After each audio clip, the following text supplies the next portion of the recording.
ஆண்டவராக இயேசு கிறிஸ்துவின் நாமத்தினாலே மீண்டுமாக நாம் கர்த்தருடைய வார்த்தைக்கு நேராக கடந்து வந்திருக்கிறோம். ஒரு வசனத்தை நாம் வாசித்து கர்த்தருடைய வார்த்தைக்கு நேராக கடந்து போகிறோம். கொரிந்தியருக்கு எழுதின முதலாவது நிருபம் 10ஆம் அதிகாரம் 5வது வசனம். கொரிந்தியருக்கு எழுதின நிருபம் 1ஆம் நிருபம் 10ஆம் அதிகாரம் 5வது வசனத்தை வாசிங்க. அப்படி இருந்தும் அவர்களில் அதிகமான பேரிடத்தில் தேவன் பிரியமாய் இருந்ததில்லை. ஆதலால் வனாந்தரத்திலே அவர்கள் அழிக்கப்பட்டார்கள். நாம் கண்களை மூடுவோம். நல்ல தகப்பனே, சர்வ வல்லமையுள்ள எங்கள் ஆண்டவரே, இந்த அருமையான நேரத்திற்காக உமக்கு ஸ்தோத்திரம். இப்படி மகிமையுள்ள கரத்தில் எங்களை தாழ்த்துகிறோம். நாங்கள் கூடி வரும்போதெல்லாம் நீர் எங்களோடு கூட பேச வல்லமையுள்ளவராக இருக்கிறீர்.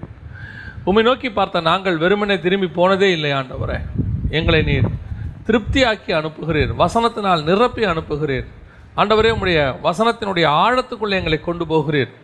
உம்முடைய நாமம் மகிமைப்படுவதாக. இந்த நாளிலும் நாங்கள் உம்மிடத்திலிருந்து வானத்தின் மன்னாவை பெற்றுக்கொள்ள கர்த்தர் கிருபை தருவீராக. மகிமையுள்ள கரத்தில் தாழ்த்துகிறோம் எங்கள் ஆண்டவர் இயேசுவின் நாமத்தில் பிதாவே, ஆமென். கொரிந்தியருக்கு எழுதின நிருபம் 1ஆம் அதிகாரம் 10வது வசனத்தில், அப்படி இருந்தும் அவர்களில் அதிகமான பேரிடத்தில் தேவன் பிரியமாய் இருந்ததில்லை. ஆதலால் வனாந்தரத்திலே அவர்கள் அழிக்கப்பட்டார்கள் அப்படின்னு இருக்கு. 1 கொரிந்தியர் 11ல் கர்த்தர் நமக்கு கம்யூனியனை பற்றினதான ஒரு விளக்கத்தை கொடுத்துருக்கிறார். கம்யூனியன் எப்படி எடுக்கணும் அப்படின்னு சொல்லி அந்த கம்யூனியனை பற்றின விளக்கத்தை கொடுக்கறதுக்கு முன்னாடி 10வது அதிகாரத்தில் அந்த கம்யூனியனுடைய நிழலாட்டம், பழைய ஏற்பாட்டில் அந்த கம்யூனியனுடைய நிழலாட்டம் ஒன்று இருக்குது. அந்த நிழலாட்டத்தை பற்றி சொல்லியிருக்கிறார். 1 கொரிந்தியர் 11ல் சொல்லும்போது அபாத்திரமாய் போஜனமானம் பண்ணினவர்கள் அப்படின்னு இருக்கு. இந்த அபாத்திரமாய் போஜனமானம் பண்ணினவர்கள் அப்படிங்கிறதுக்கான விளக்கமே நமக்கு நிறைய பேருக்கு தெரியாது. அபாத்திரம்னா என்ன அப்படின்னு சொன்னால், நம்ம நிறைய பேர் அபாத்திரங்கிறத எதை எடுத்துக்கிறோம். பல இடங்களை நான் பார்த்துருக்குறேன். கம்யூனியன் கொடுக்கறதுக்கு முன்னாடி அவங்க சொல்லக்கூடியதான சில க்ரைட்டீரியா, யார் யாரெல்லாம் எடுக்கக்கூடாது அப்படிங்கிறதுக்கு ஒரு க்ரைட்டீரியா இருக்குது. என்ன க்ரைட்டீரியான்னு பார்த்தீங்கன்னு சொன்னால், ஞானஸ்நானம் எடுக்காதவங்க கம்யூனியன் எடுக்கக்கூடாது அப்படின்னு சொல்லுவாங்க. இது ஓகே, கரெக்ட். ஏன்னு சொன்னால் நம்ம 10ஆம் அதிகாரத்தில் அதை பற்றி பார்க்க போகிறோம். அதற்கு பிறகு சிகரெட் பிடிக்கிறவங்க, குடிக்கிறவங்க, லாகரி வஸ்திரம் எடுக்கிறவங்க, இந்த மாதிரி ஆட்கள் எல்லாருமே கம்யூனியன் எடுக்கக்கூடாது அப்படின்னு சொல்லுவாங்க.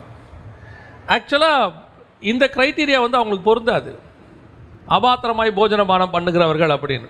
ஏன் அப்படின்னு கேட்டால், அவன் எப்போ ஞானஸ்நானம்னு ஒன்று எடுத்தானோ அப்போவே எல்லாத்தையும் விட்டுட்டு வந்தாச்சு. எல்லாமே பழைய மனுஷன் எல்லாம் ஒளிந்து போயிற்று, எல்லாம் புதிதாயிற்று. அப்படி இருக்கும்போது அந்த பழக்க வழக்கங்கள் அவங்ககிட்ட இருக்கவே இருக்காது. ஒரு இல்லாத விஷயத்தை இதெல்லாம் செய்யாதவங்க நீங்கள் எடுக்கலாம் அப்படின்னு சொன்னால், அதனால தான் கம்யூனியன் எல்லாரும் எடுக்கிறாங்க.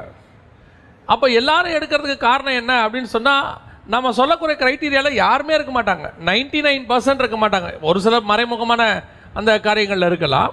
ஆனால் பொதுவாக இன்றைக்கி சபைகளில் சொல்லப்படுகிற கம்யூனியன் எடுக்கக்கூடாதுன்னு சொல்லக்கூடாதான காரணங்களில் 99% பேர் இருக்க மாட்டார்கள். இப்போ இயேசு கம்யூனியன் கொடுக்குறாரு. கம்யூனியன் கொடுக்கும்போது யாருக்கு கம்யூனியன் கொடுத்தாரு அப்படின்னு கேட்டிங்கன்னா, வனாந்தரத்தில் ஒரு 5000 பேர் இருக்கிறாங்க. அவர் அப்பத்தை எடுத்து ஸ்தோத்திரம் பண்ணி அதை கொடுக்குறார். கொடுத்த போது 5000 பேருக்கு அது பகிர்ந்து கொடுக்கப்படுது. அதே இயேசு தான் திருப்பி அப்பத்தை எடுத்து சீஷர்கள் கையில் பிட்டு கொடுக்குறாரு, தான் மரணத்துக்கு போவதற்கு முந்தின நாள் ராத்திரி. அன்னைக்கு அவர் கொடுக்கும்போது அது கம்யூனியனாக மாறுகிறது. ஏன் இந்த 5000 பேருக்கு அது கம்யூனியனாக மாறல? ஏன் இந்த 12 பேருக்கு கம்யூனியன் அது மாறுகிறது அப்படின்னு சொன்னால், அப்போ ஒன்று தான், அதில் எந்த மாற்று கருத்தும் இல்லை. கொடுத்த இயேசுவும் ஒன்று தான். ஆனால் இது 5000 பேருக்கு அது கம்யூனியன் கிடையாது, அவங்களுடைய பசியாரத்துக்காக கொடுக்கப்பட்டது. ஆனால் கம்யூனியன் எடுக்கிறவங்களுக்குன்னு ஒரு க்ரைட்டீரியா இருக்குது. அதில் மிக முக்கியமானது யார்? எல்லாவற்றையும் விட்டு சீஷனாகி வந்தவனுக்கு தான் அதை கையில் கொடுக்குறார். தன்னை தேடி வந்த வசனம் கேட்க வந்த எல்லா விசுவாசிகளும் கொடுக்கல, அவர்கள் விசுவாசித்தார்கள்னு இருக்குது. அதான் ரொம்ப முக்கியம். அவங்களுக்கு அது கொடுக்கல. அவர் யாருக்கு கொடுக்குறாரு? எல்லாவற்றையும் விட்டு சீஷனானவனுக்கு அது கையில் கொடுக்குறார். அந்த கம்யூனியன் எடுத்து இதை வாங்கி புசியுங்கள் அப்படிங்கிறார். கம்யூனியனுடைய பேசிக்கே இந்த மாதிரி ஆட்களுக்கு அல்ல. பொதுவாக எல்லாரும் ஞானஸ்நானம் எடுத்த எல்லாருக்கும் இல்லை. அவங்க யோவானோட ஞானஸ்நானம் எடுத்தவங்க தான் அந்த 5000 பேருமே. அவங்களாம் ஏற்கனவே எடுத்துகிட்டு வந்தவங்க. அப்படின்னா ஞானஸ்நானம் என்பது மட்டும் க்ரைட்டீரியா அல்ல. அபாத்திரமாய் போஜனமானம் பண்ணுகிறதுனா என்ன? அது உலக பிரகாரமான சில காரணங்களை அதான் நான் சொல்லுவேன். இப்போது ஒரு பிஇயோ எம்பிபிஎஸ்க்கோ எக்ஸாமுக்கு உட்காந்துருக்கிறவனுக்கு நம்ம என்ன சொல்கிறோம் அப்படின்னா, 2 டேபிள்ஸ் படித்தவங்கெல்லாம் பாஸ்ன்னு சொன்னால் எப்படியோ அந்த மாதிரி தான் இருக்குது. நீங்கள் சிகரெட் பிடிக்காதவங்கெல்லாம் கம்யூனியன் எடுக்கலான்னு சொல்கிறது அதல்ல. இந்த அபாத்திரமாய் போஜனமானம் பண்ணுகிறதுனா என்ன? அப்படி பண்ணுகிறவர்களை குறித்து வசனம் சொல்லுகிறது. அப்படி போஜனமானம் பண்ணினவர்களில் சிலர் வியாதிப்பட்டார்கள், ஒரு சிலர் நித்திரை அடைந்திருக்கிறார்கள், மரணத்தும் போய்விட்டாங்களாமா. அப்படின்னா அந்த கம்யூனியன் எடுத்ததை தப்பாக எடுத்தவங்கெல்லாம் ஒரு சிலர்லாம் செத்தே போயிருக்கிறாங்கன்னு சொல்லுது. அதுக்கு முந்தின அதிகாரத்தில் 1 கொரிந்தியர் 10 எப்படி தப்பாக எடுத்தாங்க, அவங்க எப்படி அழிஞ்சாங்கன்றதுக்கான விளக்கம் இருக்குது. இங்கே வெறும் ஒரு சின்ன ஒரு ஹிண்ட் தான் கொடுத்துருக்கிறார். அபாத்திரமாய் போஜனமானம் பண்ணினவர்கள் என்ன ஆனாங்கன்னு, அதை எப்படி எடுத்தாங்க, என்ன செஞ்சாங்கன்றது 1 கொரிந்தியர் 10 அதை தான் நம்ம வாசித்தோம். அப்படி இருந்தும் அவர்களில் அதிகமான பேரிடத்தில் தேவன் பிரியமாய் இருந்ததில்லை, ஆதலால் வனாந்தரத்திலே அவர்கள் அழிக்கப்பட்டார்கள். அதுக்கு முந்தின 4 வசனத்தில் பார்த்தீங்கன்னா, ஃபஸ்ட்டு அவர்கள் சமுத்திரத்தின் வழியாய் கடந்து வந்தார்கள், அதாவது எகிப்திலிருந்து ரட்சிக்கப்பட்டு வெளியே வந்ததுக்கான, நாம் பாவத்திலிருந்து ரட்சிக்கப்பட்டதுக்கான அடையாளம். அடுத்து 2வது வசனம் ஞான ஸ்நானம். அங்கே சொல்லப்பட்டிருக்கிறது, சமுத்திரத்தினாலும் மேகத்தினாலும் மோசேக்குள்ளாக ஞானஸ்நானம் பண்ணப்பட்டார்கள். இப்போ ரட்சிக்கப்பட்டு வந்த பிறகு ஞானஸ்நானத்துக்கு அடையாளமாக அந்த இடத்துல மேகஸ்தம்பம், அக்கினி ஸ்தம்பம். 3வது வசனம் ஞான போஜனம். ஞானஸ்நானம் எடுத்து அப்படி வந்த பிறகு அவர்களுக்கு என்ன கிடைக்குது? மன்னா கிடைக்குது. 4வது அங்கே நீங்கள் வாசிக்க சொன்னால் ஞான பானத்தை குடித்தார்கள் அப்படின்னு இருக்கு. இதான் நம்ம அப்பத்தையும் ரசத்துக்குமான அடையாளம். சொல்லிட்டு 5வது வசனத்தில் சொல்கிறாரு, அப்படி தப்பாக எடுத்தவங்களில் ஆண்டவர் அவங்கள்ட்ட பிரியமாக இருக்கல, அவர்களை அழித்து போட்டார் அப்படின்னு இருக்கு. இதே மாதிரி தான் கம்யூனியன் நமக்கு சொல்லப்பட்டிருக்கு. இப்போ நம்ம எப்படி கம்யூனியன் எடுக்கணும், அதுதான் நம்மளுடைய முக்கியமே. இன்றைக்கி கம்யூனியன் என்பது கண்டிப்பாக சடங்காச்சாரமாய் மாறிவிட்டது, அதில் எந்த மாற்று கருத்துமே கிடையாது. கம்யூனியன் என்பது ஒரு சபையில் நடக்கப்படுகிறதான மாதாந்திர சடங்காச்சாரம். இன்றைக்கும் அந்த கம்யூனியனை ரொம்ப சின்சியராக எப்படி எடுக்கணும்னு சொல்லி எடுக்கிற ஸ்தாபனங்கள், சபைகள் இருக்கிறது. அவங்க அதுக்கான சில முயற்சிகள்லாம் செய்து காத்திருப்பு கூட்டம் வச்சு, சுத்திகரிப்பு கூட்டம் வச்சு, அதுக்கப்புறம் தான் அந்த கம்யூனியன்லாம் எடுப்பாங்க. ஒரு சிலர்லாம் வருஷத்துக்கு ஒரு தடவை தான் எடுப்பாங்க. ஏன்னு சொன்னால் அது அவ்வளவு மேன்மையானதுன்னு. ஒரு சிலர்லாம் வந்துட்டு மாதந்தோடு எடுக்கிறவங்க இருக்கிறாங்க, வாரந்தோடு எடுக்கிறவங்களும் இருக்கிறாங்க. அந்த அளவுக்கு அவங்க தங்களை சுத்திகரித்து கொள்கிறாங்க. ஆனால் இன்றைக்கி பெரும்பான்மையான சபைகளிலே கம்யூனியன் என்பது சடங்காச்சாரம். ஏன்னா ஞாயிற்றுக்கிழமையான அந்த முதல் வாரத்தில் கம்யூனியன் நம்ம எடுத்துடணும், அதுக்கு நம்ம போயிடணும் அப்படின்னு சொல்லி, எப்படி கிறிஸ்மஸுக்கு வரமோ நியூ இயருக்கு சபைக்கு கண்டிப்பாக வரணுங்கிற ஒரு தீர்மானம் இருக்கோ, அதே மாதிரி கம்யூனியனுக்கு வரணுங்கிற ஒரு தீர்மானம் இருக்குது. ஏன்னா இதை எடுக்காவிட்டால் என்னிடத்துல பங்கு இல்லைன்னு கர்த்தர் சொல்லிட்டார். அதனால் போய் ஒரு அட்டனன்ஸை போட்டுருவோம் அப்படிம்பாங்க. நீங்கள் பார்த்துருப்பீங்கன்னு நினைக்கிறேன். சில இடத்துலலாம் பசங்க ஸ்கூலுக்கு வரும்போது அந்த பீரியட் பிடிக்குதோ இல்லையோ, பாஸ் ஆகணும் இல்லையோ, அட்டனன்ஸை போட்டுருவோம். ஏன்னா அட்டனன்ஸ் இல்லாட்டி ஃபெயில் ஆயிடுவோம் பாருங்களேன், குறைவான அட்டனன்ஸ் இருந்தால். அந்த மாதிரி கம்யூனியனுக்கு அட்டனன்ஸ் போடுற ஒரு குரூப் இருக்குது. ஆக்சுவலாக கம்யூனியன் எப்படி எடுக்கணும், கம்யூனியன் எடுக்கிறதுக்கான க்ரைட்டீரியா என்ன அப்படின்னு சொன்னால் ஒரு சில காரியங்களை மட்டும் நம்ம பார்க்க போகிறோம். தெளிவாக ஆண்டவர் சொல்லி வச்சிருக்கிறார். யாத்ராகமத்தின் புஸ்தகம் 16ஆம் அதிகாரத்திலையும் 17ஆம் அதிகாரத்திலையும் இங்கே 1 கொரிந்தியர் 10 சொல்லி இருக்கிற ஞான போஜனம், ஞான பானம் அப்படிங்கிறதுக்கு அடையாளமாக அங்கே அவர் சொல்லி வச்சிருக்கிறாரு. இது என்னன்றதுக்கு அடையாளமாக அந்த இடத்துல 16ஆம் அதிகாரத்தில் மன்னாவை குறித்து சொல்லப்பட்டிருக்கிறது. 17ஆம் அதிகாரத்தில் கண்மலையிலிருந்து அடிக்கப்பட்ட தண்ணி, இந்த இடத்துல நம்ம பார்க்குறோம். 4வது வசனம் 1 கொரிந்தியர் 10:4 எல்லோரும் ஒரே ஞான பானத்தை குடித்தார்கள், எப்படி எனில் அவர்களோடு கூட சென்ற ஞான கண்மலையின் தண்ணீரை குடித்தார்கள், அந்த கண்மலை கிறிஸ்துவே. அப்போ 17ஆம் அதிகாரம் யாத்ராகமத்தில் கண்மலையிலிருந்து தண்ணீர் வந்ததை பற்றி இருக்குது. அப்போ இதுதான் அங்கே சொல்லப்பட்டிருக்கு. அப்போ இந்த ஞானபானம், ஞான போஜனம் என்பது அங்கே மன்னாவையும் தண்ணீரையும் குடிக்கிறது, நம்ம அப்பத்தையும் ரசத்தையும் எடுக்கிறதுக்கான அடையாளமாக அது இருக்கிறது. அவர்கள் அந்த அப்பத்தை எப்படி எடுத்தார்கள், அதான் ரொம்ப முக்கியம். ஆண்டவர் அவங்களுக்கு 3 கிரைட்டீரியாவை ஃபர்ஸ்ட் ஃபிக்ஸ் பண்ணுறார், இதை எப்படி எடுக்கணும். அதை விட பெரிய விஷயம் 16ஆம் அதிகாரம் யாத்ராகமம் 16ல் 4வது வசனத்தை வாசிங்க. 16:4 வாசிங்க. அப்பொழுது கர்த்தர் மோசேயை நோக்கி, நான் உங்களுக்கு வானத்திலிருந்து அப்பம் வர்ஷிக்க பண்ணுவேன், ஜனங்கள் போய் ஒவ்வொரு நாளுக்கு வேண்டியதை ஒவ்வொரு நாளிலும் சேர்த்து கொள்ள வேண்டும், அதனால் அவர்கள் என் நியாயப்பிரமாணத்தின்படி நடப்பார்களோ நடக்க மாட்டார்களோ என்று அவர்களை சோதிப்பேன். இந்த அப்பத்தையும் கொடுத்ததுக்கு காரணமே ஒரு டெஸ்டாமா. அதுக்கு முன்னாடி அவங்க பட்டினியாக இருக்கிறோன்னு சொன்னாங்க. பட்டினியாக இருக்கிறதுக்கு அவர் சாப்பாடு கொடுக்கல. ஏன் அந்த பட்டினியின் பாதைக்கு நடத்தினார்னா, ஏன் அவங்களுக்கு அந்த ஆகாரத்தின் மேலே ஒரு இன்ட்ரெஸ்ட்டை கொண்டு வந்தார்னா, அதற்கு பிறகு அவங்களுக்கு ஒரு சோதனை வரப்போகுது. அந்த சோதனை எது வழியாக வரப்போகுது? இந்த மன்னா வழியாக வரப்போகுது. இப்போ நமக்கு ஆண்டவர் அப்பத்தையும் ரசத்தையும் கொடுத்துருக்கிறார். இந்த அப்பமும் ரசமுங்கிறது எப்பவுமே நினச்சிக்கோங்க, அது இருபுறம் கருக்குள்ள பட்டயம் மாதிரி. ஏன் அபாத்திரமாய் போஜனமானம் பண்ணினால் நித்திரை கொள்வார்கள், செத்து போவாங்கன்னு அர்த்தம். அதே நேரத்தில் ஒழுங்காக எடுத்தால் நித்திய ஜீவனை சுதந்திரிக் கொள்வார்கள். என் அப்பத்தை புசித்து என் பாத்திரத்தில் பானம் பண்ணுகிறவனை கடைசி நாளில் எழுப்புவேன், அவன் நித்திய ஜீவனை சுதந்திரித்துக் கொள்வான்னு வசனம் சொல்லுது. அப்போ இந்த கம்யூனியன் கொல்லவும் செய்யும், நித்திய ஜீவனை சுதந்திரிக்கவும் செய்யும். அப்போது இந்த நித்திய ஜீவனை சுதந்திரிக்க போகிறீங்களா, அப்படி இல்லைன்னா நீங்கள் மரணத்தை தழுவுக்க போகிறீங்களான்றதுக்கான டெஸ்ட்டு தான் இந்த அப்பமும் ரசமும், கம்யூனியன். இன்றைக்கி கம்யூனியன் என்பது ஒரு சடங்காச்சாரமே மாறிடுச்சுன்னு பார்த்தோம். இஸ்ரவேல் ஜனங்களுக்கு அது ஒரு சாப்பாடு மாதிரி வருது. ஆனால் அதுக்கு சில டெஸ்ட் இருக்குது. அந்த டெஸ்ட்டு தான் அபாத்திரமாய் போஜனமானம் பண்ணுறது. இப்போ அவங்களுக்கு என்ன சொல்கிறாரு, 3 காரியங்களை அங்கே சொல்லுகிறார். ஒன்று, அவர்கள் தினந்தோறும் காலையில் போய் அதை எடுக்க வேண்டும். ஃபஸ்ட்டு க்ரைட்டீரியா, தினந்தோறும் காலையில் போய் அதை எடுக்கணும் அப்படிங்கிறார். இந்த மன்னாவை டெய்லி எடுக்கணும். மன்னாங்கிறது எதுக்கான அடையாளம் நம்ம பார்த்தோம், போஜனத்துக்கான அடையாளம், இந்த இயேசு கிறிஸ்துவின் சரீரத்துக்கான அடையாளம்னு பார்க்குறோம். அதே நேரத்தில் இயேசு சொல்கிறாரு, நான் போய் உங்களுக்கு ஒரு மன்னாவை அனுப்புவேன் அப்படின்னு சொல்கிறார். இந்த மன்னாவை குறித்து நீங்கள் பார்க்கும் பொழுது கர்த்தருடைய வார்த்தைன்னு சொல்லலாம். ஏன்னா இயேசு கிறிஸ்து வார்த்தையாக இருக்கிறார், வார்த்தைன்னு சொல்லலாம். இந்த வார்த்தையை பொறுத்த வரைக்கும் ஒவ்வொரு நாளும் காலை வேளையிலே கர்த்தரிடத்திலிருந்து பெற்றுக்கொள்ள வேண்டும். நம்முடைய ஆவிக்குரிய வாழ்க்கை என்பது ஒவ்வொரு நாளும் புதுப்பிக்கத்தக்கதாக இருக்கணும். காலை தோறும் அவருடைய கிருபை புதிதாக இருக்கிறதுன்னு வசனம் சொல்லுது. இன்னொரு வசனம் சொல்லுது, கர்த்தரை கண்டடையத்தக்க சமயத்தில் தேடுங்கள் அப்படின்னு. இன்னொரு வசனம் சொல்லுது, அதிகாலையில் என்னை தேடுகிறவன் கண்டடைவான் அப்படின்னு இருக்கு. அப்படின்னா கர்த்தரை நம்ம எப்போ தேடணும், காலை வேளையில் அதிகாலையில் தேடணும். அதிகாலையில் நீங்கள் தேடி போகும்போது உங்களுக்கு வானத்திலிருந்து ஒரு மன்னா இருக்கும். நீங்கள் வாசிச்சிங்கன்னா இயேசு கிறிஸ்து யோவான் எழுதின சுவிசேஷத்தில் சொல்லும் போது சொல்கிறாரு, வானத்திலிருந்து வந்த மன்னாவை மோசே உங்களுக்கு தரவில்லை, அதை புசித்தவர்கள் மரித்தார்களே, நானே ஜீவ அப்பம் அப்படிங்கிறார். அப்போ இந்த இயேசு கிறிஸ்துவை நீங்கள் ஒவ்வொரு நாளும் காலை வேளையில் போய் காத்திருக்கணும். இன்னைக்கு ஸ்பிரிச்சுவல் லைஃபினுடைய மிக முக்கியமான விஷயம் என்ன அப்படின்னு கேட்டிங்கன்னா, நாம் பார்த்த வரைக்கும், ஒரு சிலரை நாம் பார்த்த வரைக்கும் அவர்கள் ஆண்டவரை ஏற்றுக்கொள்ளுகிறார்கள், ஒரு ஞானஸ்நானத்துக்குள்ளே வராங்க, பரிசுத்தாவின் அபிஷேகத்தை பெற்றுக்கொள்கிறாங்க. அதற்கு பிறகு அவங்க ஆவிக்குரிய வாழ்க்கையினுடைய வளர்ச்சி என்ன, அதுக்கப்புறம் என்ன இருக்குன்னு அவங்களுக்குமே தெரியாது.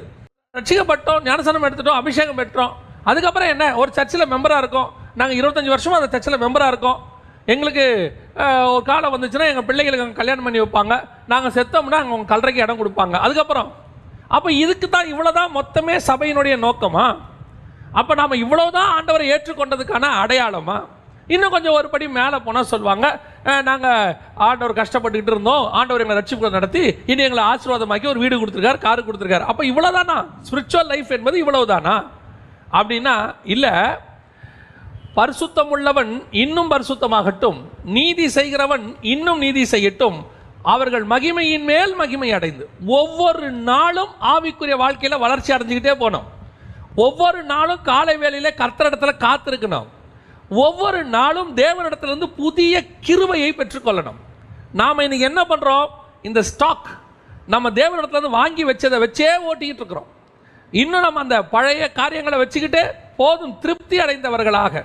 அதான் வசனம் சொல்லுது, போதும் என்ற மனதனுடைய தெய்வ பக்தியை மிகுந்த ஆதாயம். எந்த வசனத்துக்கு இது சொல்லப்பட்டிருக்கிறது? உலக பிரகாரமாக. இதுக்கு அடுத்த பாயிண்ட்ல அது வருது பாருங்க. இப்போ ஆண்டவர் சொல்றாரு, உனக்கு தேவையானதை எடுத்துக்கொள், எக்ஸஸா எடுக்காது, உனக்கு என்ன தேவையோ அதை எடுத்துக்கோ அப்படின்னு சொல்றாரு. இது 2வது சோதனை. அதே காரியத்தை சொல்றாரு, குறைவாகவும் எடுக்காது, உனக்கு என்ன தேவையோ அதை எடுத்துக்கோ, அதை காலை தோறும் போய் எடுத்துக்கோ. கடைசியா சொல்றாரு, விடியற் காலத்தில் எதையும் மிச்சம் வைக்காது, உனக்கு தேவையானதை எடுத்துக்கோ, உனக்கு எவ்வளவு அளவு வேணுமோ அதை எடுத்துக்கோ. இன்னைக்கு 2 கிரைட்டீரியாலையும் அவர்கள் சோதித்து பார்க்கிறாரா கர்த்தர். இப்போ என்ன நடக்குது, நாம 1வது கிரைட்டீரியாவிலே ஃபெயில். என்ன ஃபெயில்? தேவனிடத்தில் காத்திருக்கிற அனுபவம் போயிருச்சு. இந்த பேண்டமிக் வந்த உடனே, அந்த முதல் வேவ் வந்த உடனே ஃபர்ஸ்ட் ஆரம்பத்தில் ஒன்றும் தெரியல, இது ஒரு 4 நாளில் சரியாயிரும், ஒரு வாரத்தில் சரியாயிரும் அப்படின்னு சொல்லி நிறைய பேர் காத்திருந்தாங்க. போக போக போக உச்சத்துக்கு போகும்போது அப்படியே ஜனங்களுக்குள்ள இந்த காத்திருக்கிற அனுபவம் எக்ஸஸாக வர ஆரம்பிச்சிருச்சு. அப்படியே தேவ சமூகத்தில் காத்திருந்து இயேசு வரப்போறார், அதை பண்ண போறார், இதை பண்ண, உண்மை, அதில் எந்த மாற்று கருத்தும் இல்லை. ஆனால் அப்படியே அந்த பேண்டமிக் கொஞ்சம் கொஞ்சமாக குறைய ஆரம்பிக்கும் போது அடுத்து திருப்பியும் பழையபடி இந்த போன டிசம்பர்லேருந்து பார்த்தீங்கன்னா ஜனவரியிலலாம் திருப்பியும் நிறைய வாக்குத்தத்தம், இந்த வருஷம் 2 தந்துருவார், இழந்தவைகளை பெற்றுக்கொள்வோம், அப்படியாவும் இப்படியாவும். செகண்ட் வேவ் வந்துருச்சு. இப்போ செகண்ட் வேவ் வந்தோடனே திருப்பி பழையபடி, இப்போ வந்தோடனே இப்போ திருப்பி டெம்பரேச்சர் ஹைக்கு போகுது. ஸ்பிரிச்சுவல் டெம்பரேச்சர் 40 நாள் உபவாசம் காத்திருக்குதல், இதை எதையுமே நான் குறையா சொல்லலை. இது ஜுரம் அடிக்கிற மாதிரி அடிக்கக்கூடாது, முடிவு பரியந்தம் காத்திருக்கணும். ஏதாவது பிரச்சனை வந்தால் தான் ஓடி போய் காலையில் தேடுறது, ஏதாவது தேவை வந்தால் கர்த்தரை போய் தேடுறது, ஏதாவது ஒன்று நடந்தால் தேடுறது. அப்புறம் ஆஸ் யூஷுவல் பழையபடி அதே ஆவிக்குரிய வாழ்க்கை. கர்த்தர் சொல்றாரு, எப்போ வரைக்கும் இந்த மண்ணா பெய்யும் தெரியுமா? நீ உன்னுடைய தேசத்தை சுதந்திரிக்கிற வரைக்கும், வாக்குத்தத்தம் பண்ணப்பட்ட தேசத்தை சுதந்திரிக்கிற வரைக்கும் இந்த மண்ணா 40 வருஷம் பெய்யும். 40 வருஷம் நீ காலையில் தான் போய் எடுக்கணும். ஒரு நாள் மிஸ் பண்ண உனக்கு அன்னைக்கு சாப்பாடு கிடையாதுன்னு அர்த்தம். அதோட அர்த்தம் என்ன? உன் ஆவிக்குரிய வாழ்க்கையில் ஒவ்வொரு நாளும் காத்திருக்கணும். அநேக ஊழியர்கள் வாலிப பிராயத்தில் ஊழியத்துக்கு ஒப்பு கொடுத்து வரும்போது அவங்களுக்குள்ள இருக்கிற வேகம், கர்த்தருக்கு காத்திருக்கிற அனுபவம், அப்படி செஞ்சிடணும், இப்படி செஞ்சிடணும், அதை சாதிச்சிடணும், இதை சாதிச்சிடணும், போகிறதுக்குள்ளே பண்ணிடணும். ஆனால் நாள் ஆக ஆக ஆக அந்த கர்த்தருடைய சமூகத்தில் காத்திருக்கிற காரியங்கள் எல்லாம் போயிடும். அதுக்கப்புறம் ரொட்டீன் ஆகிடும் மினிஸ்ட்ரி. அது ஒரு மெக்கானிக்கல் லைஃப். உலகத்துக்குள்ளே எப்படி ஒரு வேலை, ஆஃபீஸுக்கு காலைல 9 மணிக்கு போய் சாயங்காலம் 6 மணிக்கு ரிட்டர்ன் ஆகி நம்ம ஒரு க்ரைட்டீரியாக்குள்ளே வந்துடுறோமோ அதே மாதிரி ஊழியமும் மாறிடும். இல்லை, ஊழியத்தில் ஒவ்வொரு நாளும் புது அனுபவம் இருக்குது, ஒவ்வொரு நாளும் தேவ சமூகத்தில் புது புது காரியங்கள் இருக்குது. காத்திருக்கிறவன் அதை பெற்றுக்கொள்ளுகிறான். அதான் பவுல் சொல்றார், எனக்கு வெளிப்படுத்தப்பட்ட மேன்மையின் நிமித்தம் நான் என்னை உயர்த்தாதபடி. யோவான் சொல்றார், எவ்வளவு காரியங்களை கர்த்தர் சொல்றாரு, அதெல்லாம் எழுதவே முடியாது, அவரை பற்றி ஃபுல்லாக சொல்றோம். அவ்வளோ காரியங்கள் அவங்களுக்கு கிடைக்குது, ஆனாலும் வாழ்நாள் ஃபுல்லாக கிடைக்குது, ஆனாலும் கூட அவங்க திருப்தி அடையல. அதில் மோசேயை எடுத்துக்கொள்ளுங்க, அவர் முதல் தடவை கர்த்தரை சந்திக்கும் போதே முச்செடியில் மகிமையை பார்த்துட்டார். அதையே நம்ம வாழ்நாளில் பார்க்கல இன்னும்.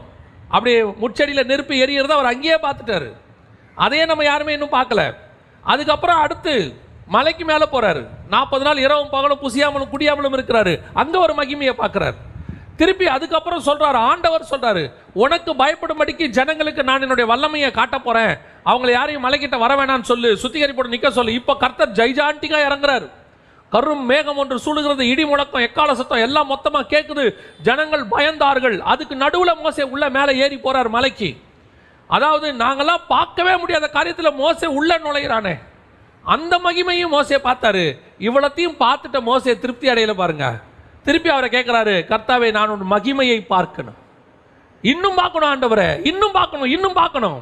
ஆவிக்குரிய வாழ்க்கையில என்னைக்கு உனக்கு அசதி வருகிறதோ, ஆவிக்குரிய வாழ்க்கையில என்னைக்கு உனக்கு போதும்னு வருகிறதோ, உன் ஊழிய வாழ்க்கையில நீ செட்டில் ஆயிட்டோன்னு நிலைமை சாஞ்சி உக்காரையோ, அன்னைக்கு நீ மண்ணா எடுக்கிறத நிறுத்திட்டேன்னு அர்த்தம். அன்னைக்கு உன்னுடைய மண்ணா பூச்சி பிடிக்க போதுன்னு அர்த்தம். ஏன் தெரியுமா? நீ பழச சாப்பிட தொடங்குவ. ஆண்டவர் சொல்றாரு, நீ ஒரு நாளைக்கு ஒரு தடவை எடுத்துக்கோ, மறுநாளைக்கு காலையில் வந்து எடு. ஏன்? அன்னைக்கு வேற மண்ணா இருக்கும். அங்க இதே மண்ணாவை திருப்பி சூடாக்கி செய்யறது, அதாவது ஃப்ரிட்ஜ் வச்சிருக்கிறவங்ககிட்ட அதான் பிரச்சனை. இந்த ஃப்ரிட்ஜுங்கிறது ஏன் வந்தது அப்படின்னாலே அதோடைய நோக்கம் வேற, ஃப்ரிட்ஜ் வந்ததுக்கான நோக்கம் வேற. அதாவது ஃப்ரோசன் ஃபுட்டை வைக்கிறதுக்கு தான் ஃப்ரிட்ஜை கண்டுபிடிச்சாங்க. ஆனால் இன்றைக்கி நம்ம ஃப்ரிட்ஜுங்கிறத எதுக்கு உண்டாக்கிட்டோம் அப்படின்னு கேட்டிங்கன்னு சொன்னால், என்னைக்கு ஃப்ரிட்ஜ் வந்துச்சோ அன்னையோடைய டெய்லி சமைக்கிற அந்த வேலை முடிஞ்சிருச்சு. அதை விட மிக முக்கியமானது என்னன்னு கேட்டிங்கன்னா, நான் தான் சொல்லுவேன். நான் சமீபத்தில் பேசிக்கிட்டு இருக்கும்போது ஒரு செய்தியில் சொன்னேன், முந்தியெல்லாம் எனக்கு ஞாபகம் இருக்குது, ஒரு 25 வருஷத்துக்கு முன்னாடி ஒரு விதமான யாசகம் கேட்குறவங்க இருந்தாங்க. ராவில் தான் அவங்க வருவாங்க. அவங்களுக்கு பேரே ரா பிச்சைக்காரர்கள்னு பேர். நம்ம பொதுவாக பிச்சைக்காரர்கள் காலையில் வருவாங்க, மத்தியானத்தில் வருவாங்க, பார்த்துருப்போம். வீடுகளுக்கே வருவாங்க அப்போலாம். அதெல்லாம் நைட்டு ஒரு குரூப் வருவாங்க. நைட்டில் வந்து கேட்பாங்க, ஏதாவது சாப்பிட இருக்குதான்னு கேட்பாங்க. அவங்களுக்கு பேர் ரா பிச்சைக்காரர்கள்னு பேர். இன்னைக்கு அப்படி ரா பிச்சைக்காரர்கள்னு ஒரு கிரைட்டீரியாவே கிடையாது, அப்படி ஒரு குரூப்பே கிடையாது. அந்த குரூப் ஒழிஞ்சு போச்சு. அவங்க யாருமே வரதில்லை. ஏன்? என்னைக்கு வீட்டுக்கு ஃப்ரிட்ஜ் வந்துச்சோ அன்னைக்கு ரா பிச்சைக்காரன் வரதை நிறுத்திட்டான். ஏன்னா நீங்கள் தான் என்னைக்கு வந்தோடனே தூக்கி உள்ளே போட்டு மூடிடுறீங்க. அவனுக்கு கொடுக்குற பிளானே வரல. முந்தியில நாம என்ன பண்ணுவோம்னா மிச்சம் இருக்கிறத ராப்பிச்சக்காரனுக்கு கொடுத்துருவாங்க. அவர் கையில் கொடுத்து அவர் சாப்பிட்டுட்டு போயிடுவார். இவங்க மறுநாள் காலையில் ஃப்ரெஷ்ஷாக செய்வாங்க. வீடும் நல்லா இருந்துச்சு, உடம்பும் நல்லா இருந்துச்சு. இப்போ ஃப்ரிட்ஜை திறந்துட்டு நிற்கிறாங்க அப்படியே. இது என்னைக்கு வச்சது, இது முந்தா நேற்று வச்சதா, இது இன்னைக்கு எடுத்துக்கலாமா? இதுவும் வெளிநாட்டுக்கெல்லாம் நீங்கள் போயிட்டீங்கன்னா 7 நாளுக்கு செஞ்சு உள்ளே வச்சுருவாங்க. அவங்க சொல்கிற காரணம் என்னன்னு சொன்னால், நாங்கள் டெய்லி வேலைக்கு போகிறதுனால டெய்லி சமைக்க முடியாது அப்படின்னு சொல்லி அவங்க ஒரு க்ரைட்டீரியா சொல்கிறாங்க. செய்யறது தான் செய்யலாம். நம்ம ஊர்லேயும் 2 பேரும் வேலைக்கு போகிறவங்களும் இருக்கிறாங்க, டெய்லி செய்கிறவங்களும் இருக்கிறாங்க. கஷ்டப்பட்டு கொஞ்சம் காலை 4 மணிக்கு 5 மணிக்கெலாம் ஏந்திரிக்கணும். அதான் முடியாது பாருங்களேன். அதனால் அவங்க சொல்கிறது என்னென்னா, 7 நாளும் செஞ்சு வச்சுட்டா 7 நாளும் பிரயோஜனமாக இருக்கும். அவங்களுக்கு ஏற்ற மாதிரி நியாயமான காரணத்தை கற்பித்துக் கொள்ளுகிறார்கள். எப்போ ஃப்ரிட்ஜ் வச்சா ராப்பிச்சக்காரன் ஒளிஞ்சான். என்னைக்கு ஆவிக்குரிய வாழ்க்கையில் ஃப்ரிட்ஜ் வாழ்க்கையில் வருதோ, சரி இருக்கு, டைரியில் மெசேஜ் இருக்கு, நாளைக்கு பார்த்துக்கலாம், ஒன்றும் பிரச்சனை இல்லை, ஏற்கனவே உள்ள வாக்கு தத்துவத்தை எடுத்து யூஸ் பண்ணிக்கலாம். எப்போ நீ பழசுல கையை வச்சையோ அன்னைக்கு நீ ஃப்ரிட்ஜுக்குள்ளே போயிட்டேன்னு அர்த்தம். மறுநாள் காலையில் உனக்கு புது மண்ணா கிடைக்காது. இன்னைக்கு நிறைய பேருடைய வாழ்க்கையில் அப்படி தான் நடந்துகிட்டு இருக்கு. ஆண்டவர் ஒவ்வொரு நாளும் புதுசாக அவருடைய சமூகத்தில் வந்து காத்திருக்கணும்னு நினைக்கிறேன். அப்படி ஆவிக்குரிய வாழ்க்கையில் புதுசாக இல்லாதவனுக்கு பூச்சி வந்துருமா? வசனம் சொல்லுது, அதை வைத்திருந்தார்கள், மறுநாள் காலையில் பார்த்தீங்கன்னா அது பூச்சி பிடிச்சி விட்டுச்சுன்னு இருக்கு. அது பூச்சி பிடித்து நாற்றம் எடுத்தது. மோசையின் சொல் கேளாமல் அதை வச்சிருந்தாங்களாம், பூச்சி பிடித்து நாற்றம் எடுத்தது. எப்படி ஸ்டோரேஜ் பண்ணால் இப்படி தான் நடக்கும். ஆவிக்குரிய வாழ்க்கையிலையும் பூச்சி பிடிக்கும், ஆவிக்குரிய வாழ்க்கையில் நாற்றம் வந்துடும். இன்னைக்கு நிறைய ஆவிக்குரிய வாழ்க்கையில் நாற்றம் வர்றதுக்கு காரணம் என்னன்னா, எல்லாம் பழைய ஸ்டாக்கு, பழைய தேவ சமூகத்தில் காத்திருக்கிறதால் போயிருச்சு. எல்லாம் ஒரு 100 மெசேஜ் கிடச்சிருச்சுன்னா வாழ்க்கையை ஓட்டிடலாங்கிற முடிவு வந்துருச்சு. அதை விட இன்னும் கொஞ்சம் பேர் இருக்கிறாங்க, இதாவது கொஞ்சம் பரவாயில்ல, அவங்க எடுத்துட்டு வந்ததில் மிச்சம் வச்சு பூச்சி பிடிச்சி நாற்றம் வச்சதை மறுநாள் யூஸ் பண்ணுறாங்க. ஆனால் இன்னும் ஒரு குரூப் இருக்கு, 52 வாரத்துக்கு 52 பிரசங்கம்னு புக்கெல்லாம் இருக்கு, நிறைய கமெண்ட்ரியை வாங்கிக்கிறது, அதுலேருந்து மெசேஜை ப்ரிப்பேர் பண்ணி, இது மற்றவங்க வீட்டு மண்ணா இருக்குல்ல பூச்சி பிடிச்சது, அங்கே இருக்குல்ல நாத்தம் உள்ளது, அதெல்லாம் எடுத்து நம்ம ஊரில் சொல்லுவாங்க, கொஞ்சம் கெட்டு போகிற மாதிரி தான் வினிகர் ஊற்றிடுங்க, அது கொஞ்சம் அந்த நாத்தத்தெல்லாம் எடுத்துருவாங்க. அந்த மாதிரி வினிகர் ஊற்றி ஊழியம் பண்ணுற ஆட்கள்லாம் இருக்காங்க. அப்படியே பூச்சி பிடிச்சி நாத்தம் பிடிச்சதெல்லாம் வச்சுக்கிட்டு போன வருஷம் சில ஆட்கள்லாம் பார்த்தீங்கன்னா ஒரு 2 வருஷத்துக்கு முன்னாடி கொடுத்த வாக்கு தத்துவத்தை திருப்பி இந்த வருஷமும் கொடுப்பான். சரி, வாக்கு தத்துவம் கூட பரவாயில்ல, கர்த்தர் அதையே கொடுக்குறாருன்னு எடுத்து பாருங்க, பாயிண்ட்டும் அதே பாயிண்ட் தான் இருக்கும். அதே ஆண்டவர் தான் பேசியிருப்பார், அதே பாயிண்ட் வேற, பாயிண்ட்டை கூட ஆண்டவர் மாற்ற மாட்டாரா? இன்னைக்கு நிறைய பேர், நான் சிலருடைய புக்கெல்லாம் எடுத்து பார்ப்பேன், 4 வருஷத்துக்கு முன்னாடி கொடுத்துற வாக்கு தத்துவம் இந்த வருஷமும் இருக்கும். எடுத்து புக்கை ஒன்றா வச்சு பார்த்தோம்னா, சரி வாக்கு தத்துவம் ஒன்றா இருக்கும், மாற்றம் இருக்காது, பாயிண்ட்டு கூட அதே பாயிண்ட்டாக இருக்கும், அதில் இருக்கிற இல்லஸ்ட்ரேஷனும் அதே இல்லஸ்ட்ரேஷனாக இருக்கும். இதெல்லாம் பூச்சி பிடிச்சது, இதெல்லாம் நான் அடைச்சி வச்சிருக்கிற மண்ணா. கர்த்தர் சொல்கிறாரு, அபாத்திரமாய் போஜனம். இப்படிப்பட்டவங்க வந்து தேவ சமூகத்தில் ஆண்டவர்கிட்ட கேட்க முடியாதான் பாருங்க. கம்யூனியன் எடுக்கிறவனும் கொடுக்குறவனும் எப்படி இருக்கணும்னு க்ரைட்டீரியா இருக்கு. எடுக்கிறவன் இப்படி தான் எடுக்கிறோம், அப்போ கொடுக்குறவன் எப்படி கொடுக்கணும்னு பார்த்துக்குங்க. எடுக்கிறவனே எப்படி இருக்கணும்னா கொடுக்குற மோசே எப்படி இருக்கணும். இன்னைக்கு நம்ம எப்படி கொடுக்குறோம், எப்படி எடுக்கிறோம், அதான் முக்கியம். அபாத்திரமாய் போஜனமானம் பண்ணுகிறவர்கள், வசனம் சொல்லுது, தேவன் அவர்களை அழித்து போட்டாராமா. அழித்து போட்டார். நம்ம நினச்சிட்டு இருக்கிறோம் கம்யூனியன் எடுத்துட்டா பரலோகத்துக்கு போயிடலாம் அப்படின்னு சொல்லி. அதுலேயும் ஒரு சிலர்லாம் இருக்கிறாங்க, கம்யூனியனுக்காக ஆவிக்குரிய சபைக்கு வருவாங்க, வேற எங்கேயாவது வைப்பாங்க, கம்யூனியனுக்காக மட்டும் ஆவிக்குரிய சபைக்கு வருவாங்க. வந்துட்டு கம்யூனியன் மட்டும் எடுத்துகிட்டு போவாங்க. கேட்டால் சொல்லுவாங்க, அங்கே கம்யூனியன் கொடுக்கலங்க. கம்யூனியன்ற என்ன? அப்போ மற்ற மண்ணெல்லாம் உங்களுக்கு வேண்டாமா? மற்ற ஆவிக்குரிய சத்தியமெல்லாம் வேண்டாமா? அவங்க போய் அந்த இன்னொரு சபையில் மெம்பராக இருப்பாங்க, இங்கேயே மெம்பராக இருக்கீங்க. ஒன்று அங்கேயே மெம்பராக இருந்து அங்கேயே கம்யூனியன் எடுங்க, இல்லை இங்கே மெம்பராக இருந்து இங்கே நான் மெம்பர்ஷிப்பை பற்றி பேசல, இது என்ன கான்செப்ட்னு தெரியாது. சத்தியத்துக்கு ஒரு சபை, சாவரத்துக்கு ஒரு சபை. கேட்டால் சொல்கிறது, அங்கே தான் கல்றைக்கு இடம் கொடுக்குறாங்க, இங்கே கொடுக்கறதில்ல. நீங்கள் இங்கே வாங்க, இங்கேயும் கொடுப்பாங்க.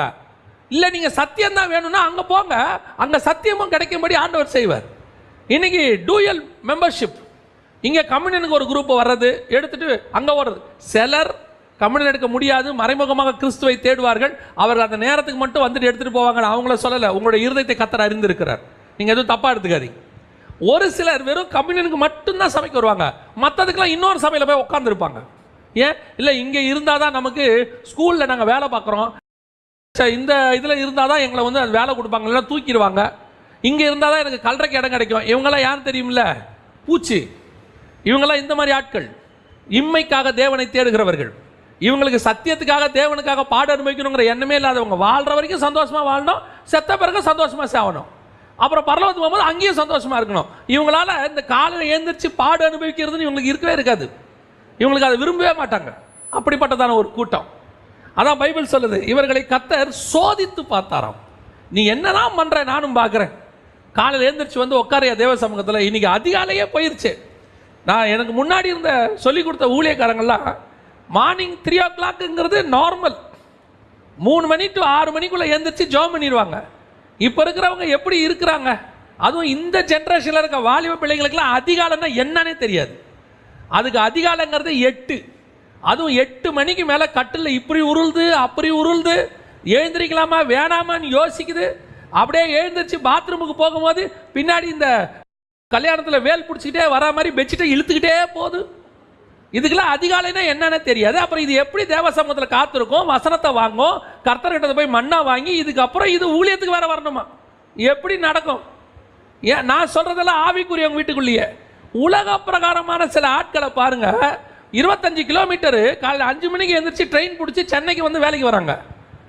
அப்படி வருவாங்க. இப்போ லாக்டவுனை விட்டுருங்க. முன்னாடி காலையில் 5 மணிக்கு எழுந்திரிச்சு ட்ரெயின் பிடிச்சி சென்னைக்கு வந்து வேலை பார்த்துட்டு திருப்பி 6 மணிக்கு ட்ரெயினை பிடிச்சி ரைட்டு 9 மணிக்கு வீட்டுக்கு போய் சமைச்சு சாப்பிட்டு திருப்பி 5 மணிக்கு எழுந்துச்சு வருவாங்க. ஒரு உலக பிரகாரமான ஆகாரத்திற்கு இவ்வளவு கஷ்டப்பட்டு உழைக்கக்கூடிய ஜனங்கள் இருக்கும்போது, ஆவிக்குரிய விதத்தில் ஒரு 5 மணிக்கு எழுந்திரிச்சு ஜாப் பண்ண முடியாத ஒரு ஆவிக்குரிய குடும்பத்தில் காலையில் 5 மணிக்கு மேலே தூங்குறா என்ன சொல்லலாம்? சொல்லி பார்த்து இதெல்லாம் திருந்தலனா கர்த்தர் சொல்றாரு, சோதிச்சு பார்த்தேன், இவர்கள் வழியிலே அழிந்து போட்டார். கர்த்தர் அழிச்சிட்டாரா இவங்களை வழியில. அதனால தான் ஆவிக்குரிய வாழ்க்கையில நிறைய பேர் பாதியிலே காணாம போறோம். இவங்க நினைச்சுக்கிட்டு இருக்கிறாங்க, ஏன் ஆவிக்குரிய வாழ்க்கையில பாதியில காணாம போறோம், பாதியில ஏன் தேவனை விட்டு போறாங்க, ஏன் வசதி வாய்ப்பு வந்தோன்னா ஆண்டவர் விட்டு போறாங்க, கொஞ்சம் ஆசீர்வாதம் வந்தோன்னா ஏன் போறான்? இவனுக்கு ஸ்பிரிச்சுவல் பேஸே கிடையாது. இவன் ஆவிக்குரிய வாழ்க்கையில மெம்பர், அவ்வளவுதான், ஒரு ஆவிக்குரிய சபையில மெம்பர். இவனுக்கு ஸ்பிரிச்சுவல் பேஸே கிடையாது. ஸ்பிரிச்சுவல் பேஸ்னா என்ன? முதல்ல காலையில் எழுந்திரிக்கணும், கர்த்தரை கண்டடையத்தக்க சமயத்தில் தேடணும். அதை தேடாம எப்போ நீங்கள் ஆண்டவருடைய முகத்தை பார்ப்பீங்க? அப்புறம் எப்படி ஆவிக்குரிய வாழ்க்கையில் ஓடுவீங்க? அபாத்திரமாய் போஜனம் பண்ணுகிறவர்கள். வசனம் சொல்லுது, இவர்கள் எல்லாரும் என்ன பண்ணாங்களா தேவனை நோக்கி? அந்த யாத்ராகமத்தின் புஸ்தகம் 16ஆம் அதிகாரம் சொல்லுது, அவர்கள் கர்த்தரிடத்துல முறுமுறுப்பா கேட்டாராம். 9ஆம் வசனம் வாசிங்க பாப்போம். யாத்ராகமம் 16:9. அப்பொழுது மோசே ஆரோனை பார்த்து, நீ இஸ்ரவேல் புத்திரராகிய சபையார் எல்லாரையும் நோக்கி கர்த்தருடைய சந்நிதியில் சேருங்கள், அவர் உங்கள் முறுமுறுப்புகளை கேட்டார் என்று சொல்லி. என்ன பண்ணாங்களா? முறுமுறுப்பை கேட்டாங்களாம்.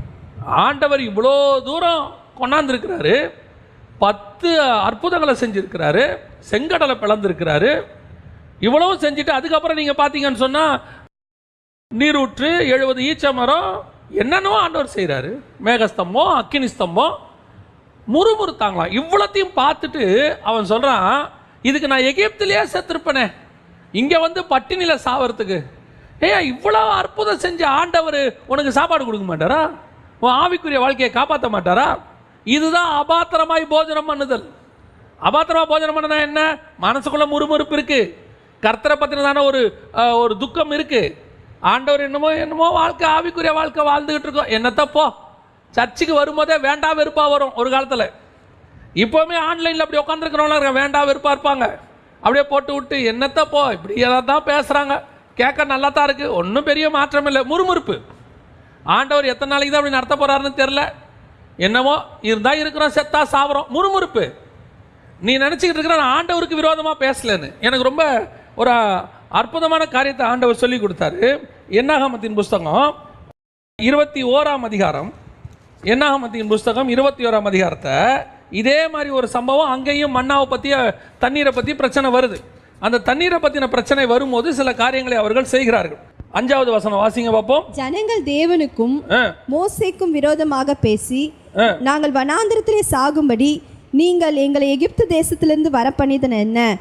இங்கே அப்பமும் இல்லை தண்ணீரும் இல்லை. இந்த அற்பமான உணவு எங்கள் மனதுக்கு வெறுப்பா இருக்கிறது, என் மனதுக்கு வெறுப்பா இருக்கிறதுன்னு சொன்னாங்களாம். அப்ப நல்லா கவனிச்சு கொள்ளுங்க.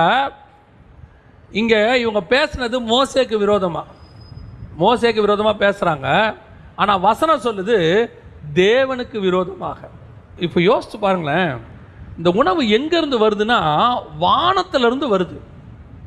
வானத்திலிருந்து வர்ற உணவை ரொம்ப கேஷுவலாக சொல்கிறான், அற்பமான உணவு.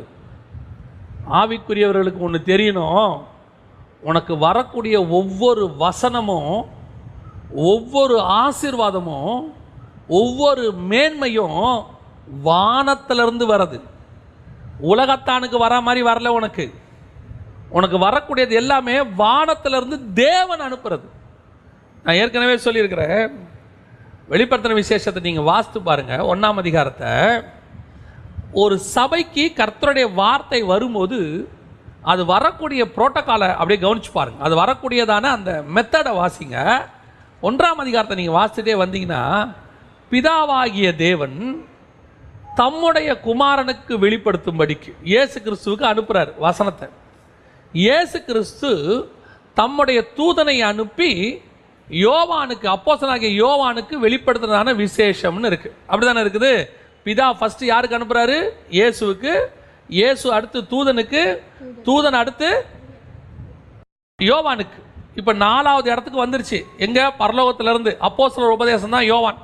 அப்போஸ்தலர் உபதேசம் வந்துருச்சு. இப்போ யோவான் யாருக்கு சொல்கிறாரு? 2ஆம் அதிகாரம் 1ஆம் வசனத்தில் கர்த்தர் சொல்கிறாரு, எபேசு சபையின் தூதனுக்கு நீ எழுத வேண்டியது என்னவென்றால். அப்போ யோவான்லேருந்து அடுத்து 5வது யாருக்கு வருது? சபையினுடைய தூதன், சபையின் ஊழியக்காரர். சபைக்கு யாரு தூதை கொடுக்குறாங்களோ அவர்களுக்கு அந்த வசனம் வருது. இது 5வது. இப்போ அந்த ஊழியக்காரனுக்குள்ள இருந்து யார் பேசுறது? ஆவியானவர் சபைகளுக்கு சொல்லுகிறதை காதுள்ளவன் கேட்க கடவன். அப்போ இது 6வது ஸ்டேஜ். பிதா, இயேசு, இயேசுவின் தூதன், அப்போஸ்தலன், அப்போஸ்தலன் மூலமா ஊழியக்காரன், ஊழியக்காரனுக்குள்ள இருந்து பரிசுத்த ஆவியானவர் 6வது. இப்போ ஆவியானவர் சபைகளுக்கு சொல்லுகிறதை, சபை 7வது.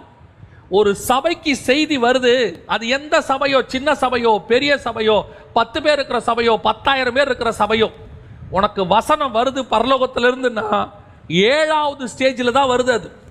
அப்படின்னா இந்த உணவு எப்பேற்பட்டதான உணவு பாருங்க. ஒரு உணவை ஒரு மேனுஃபேக்சரர் தயாரிப்பார், அதுக்கு அடுத்து அதை ஒரு ஹோல்சேலருக்கு அனுப்புவார். இதுக்கு நடுவில் ஒருத்தர் குவாலிட்டி செக் பண்ணுவார். குவாலிட்டி செக் பண்ணி ஹோல்சேலர், ஹோல்சேலர்லேருந்து ரீட்டைலர், ரீட்டைலர்லேருந்து கஸ்டமர், கன்சியூமர். நம்ம இவ்வளோதான், ஒரு 5 ஸ்டேஜ் ஒரு சாப்பாடு. இதில் ஒரு சில நேரத்தில் அந்த மேனுஃபேக்சரரே நமக்கு ஹோல்சேலர் அவர் இருப்பார், ரீட்டைலர் அவராக இருப்பார். பெரிய பெரிய ஷாப்பிங் மால் அவங்களே வச்சு மாலில் அவங்களே கொடுத்துருவாங்க. ஸோ நேராக எங்கே வரும்?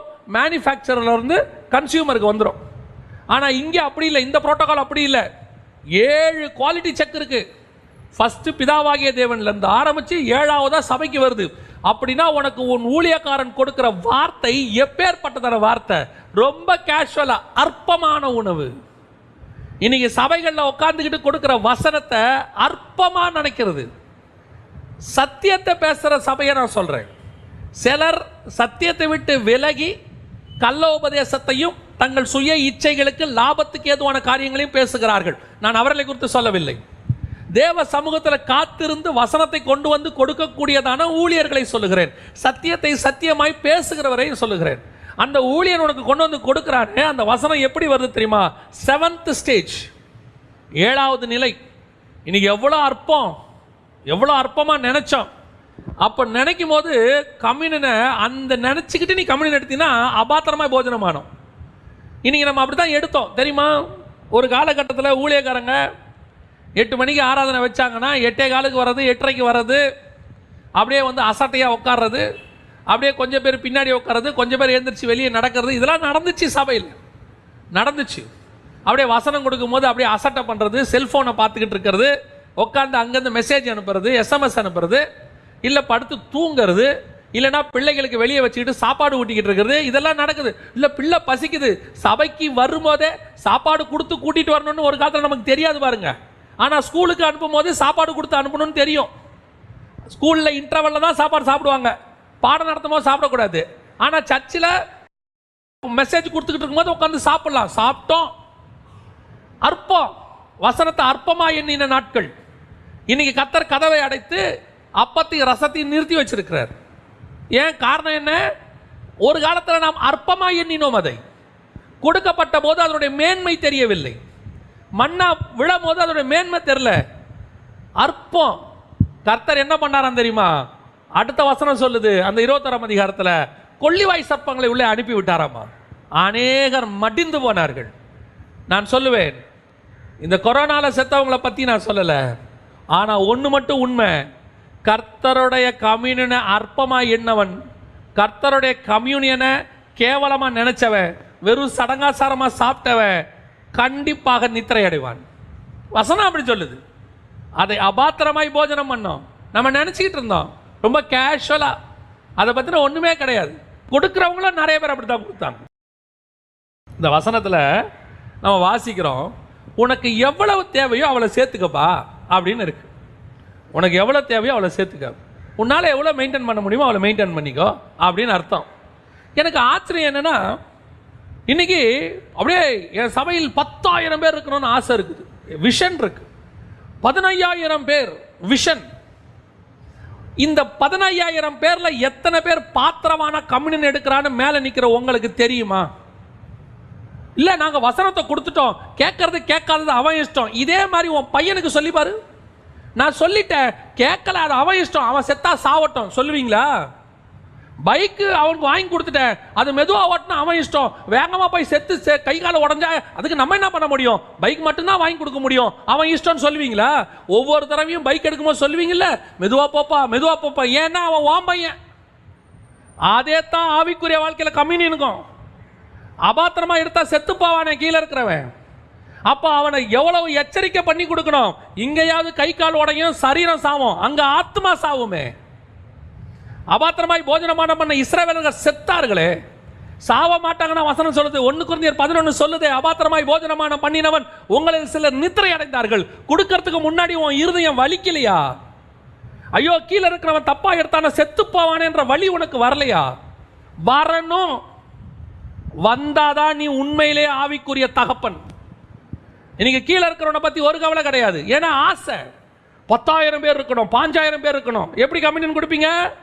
புட்டு கொடுத்து நல்ல ஒரு 100 அசிஸ்டன்ஸை வச்சுக்கிட்டு எல்லாரும் அங்கங்கே பேக்கரி கடை மாதிரி பிரெட்டை வச்சுக்கிட்டு நிற்கிறான். எவனுக்கு கொடுக்குறோம் எவனுக்கு கொடுக்க மாட்டேங்கிறோம் தெரிய மாட்டேங்குது. அதுவும் 1ஆம் தேதி காலையில் 10,000 பேர், 20,000 பேர், 30,000 பேர் ஆசை. என் சபையில் 30,000 பேர் கம்யூனியன் எடுத்தார்கள். எத்தனை பேர் பாத்திரவானாய் எடுத்தான்? அதுதானே கேள்வி. உன் பிள்ளைகளில் எத்தனை பரலோகத்துக்கு போகணும் தெரியுமா உனக்கு?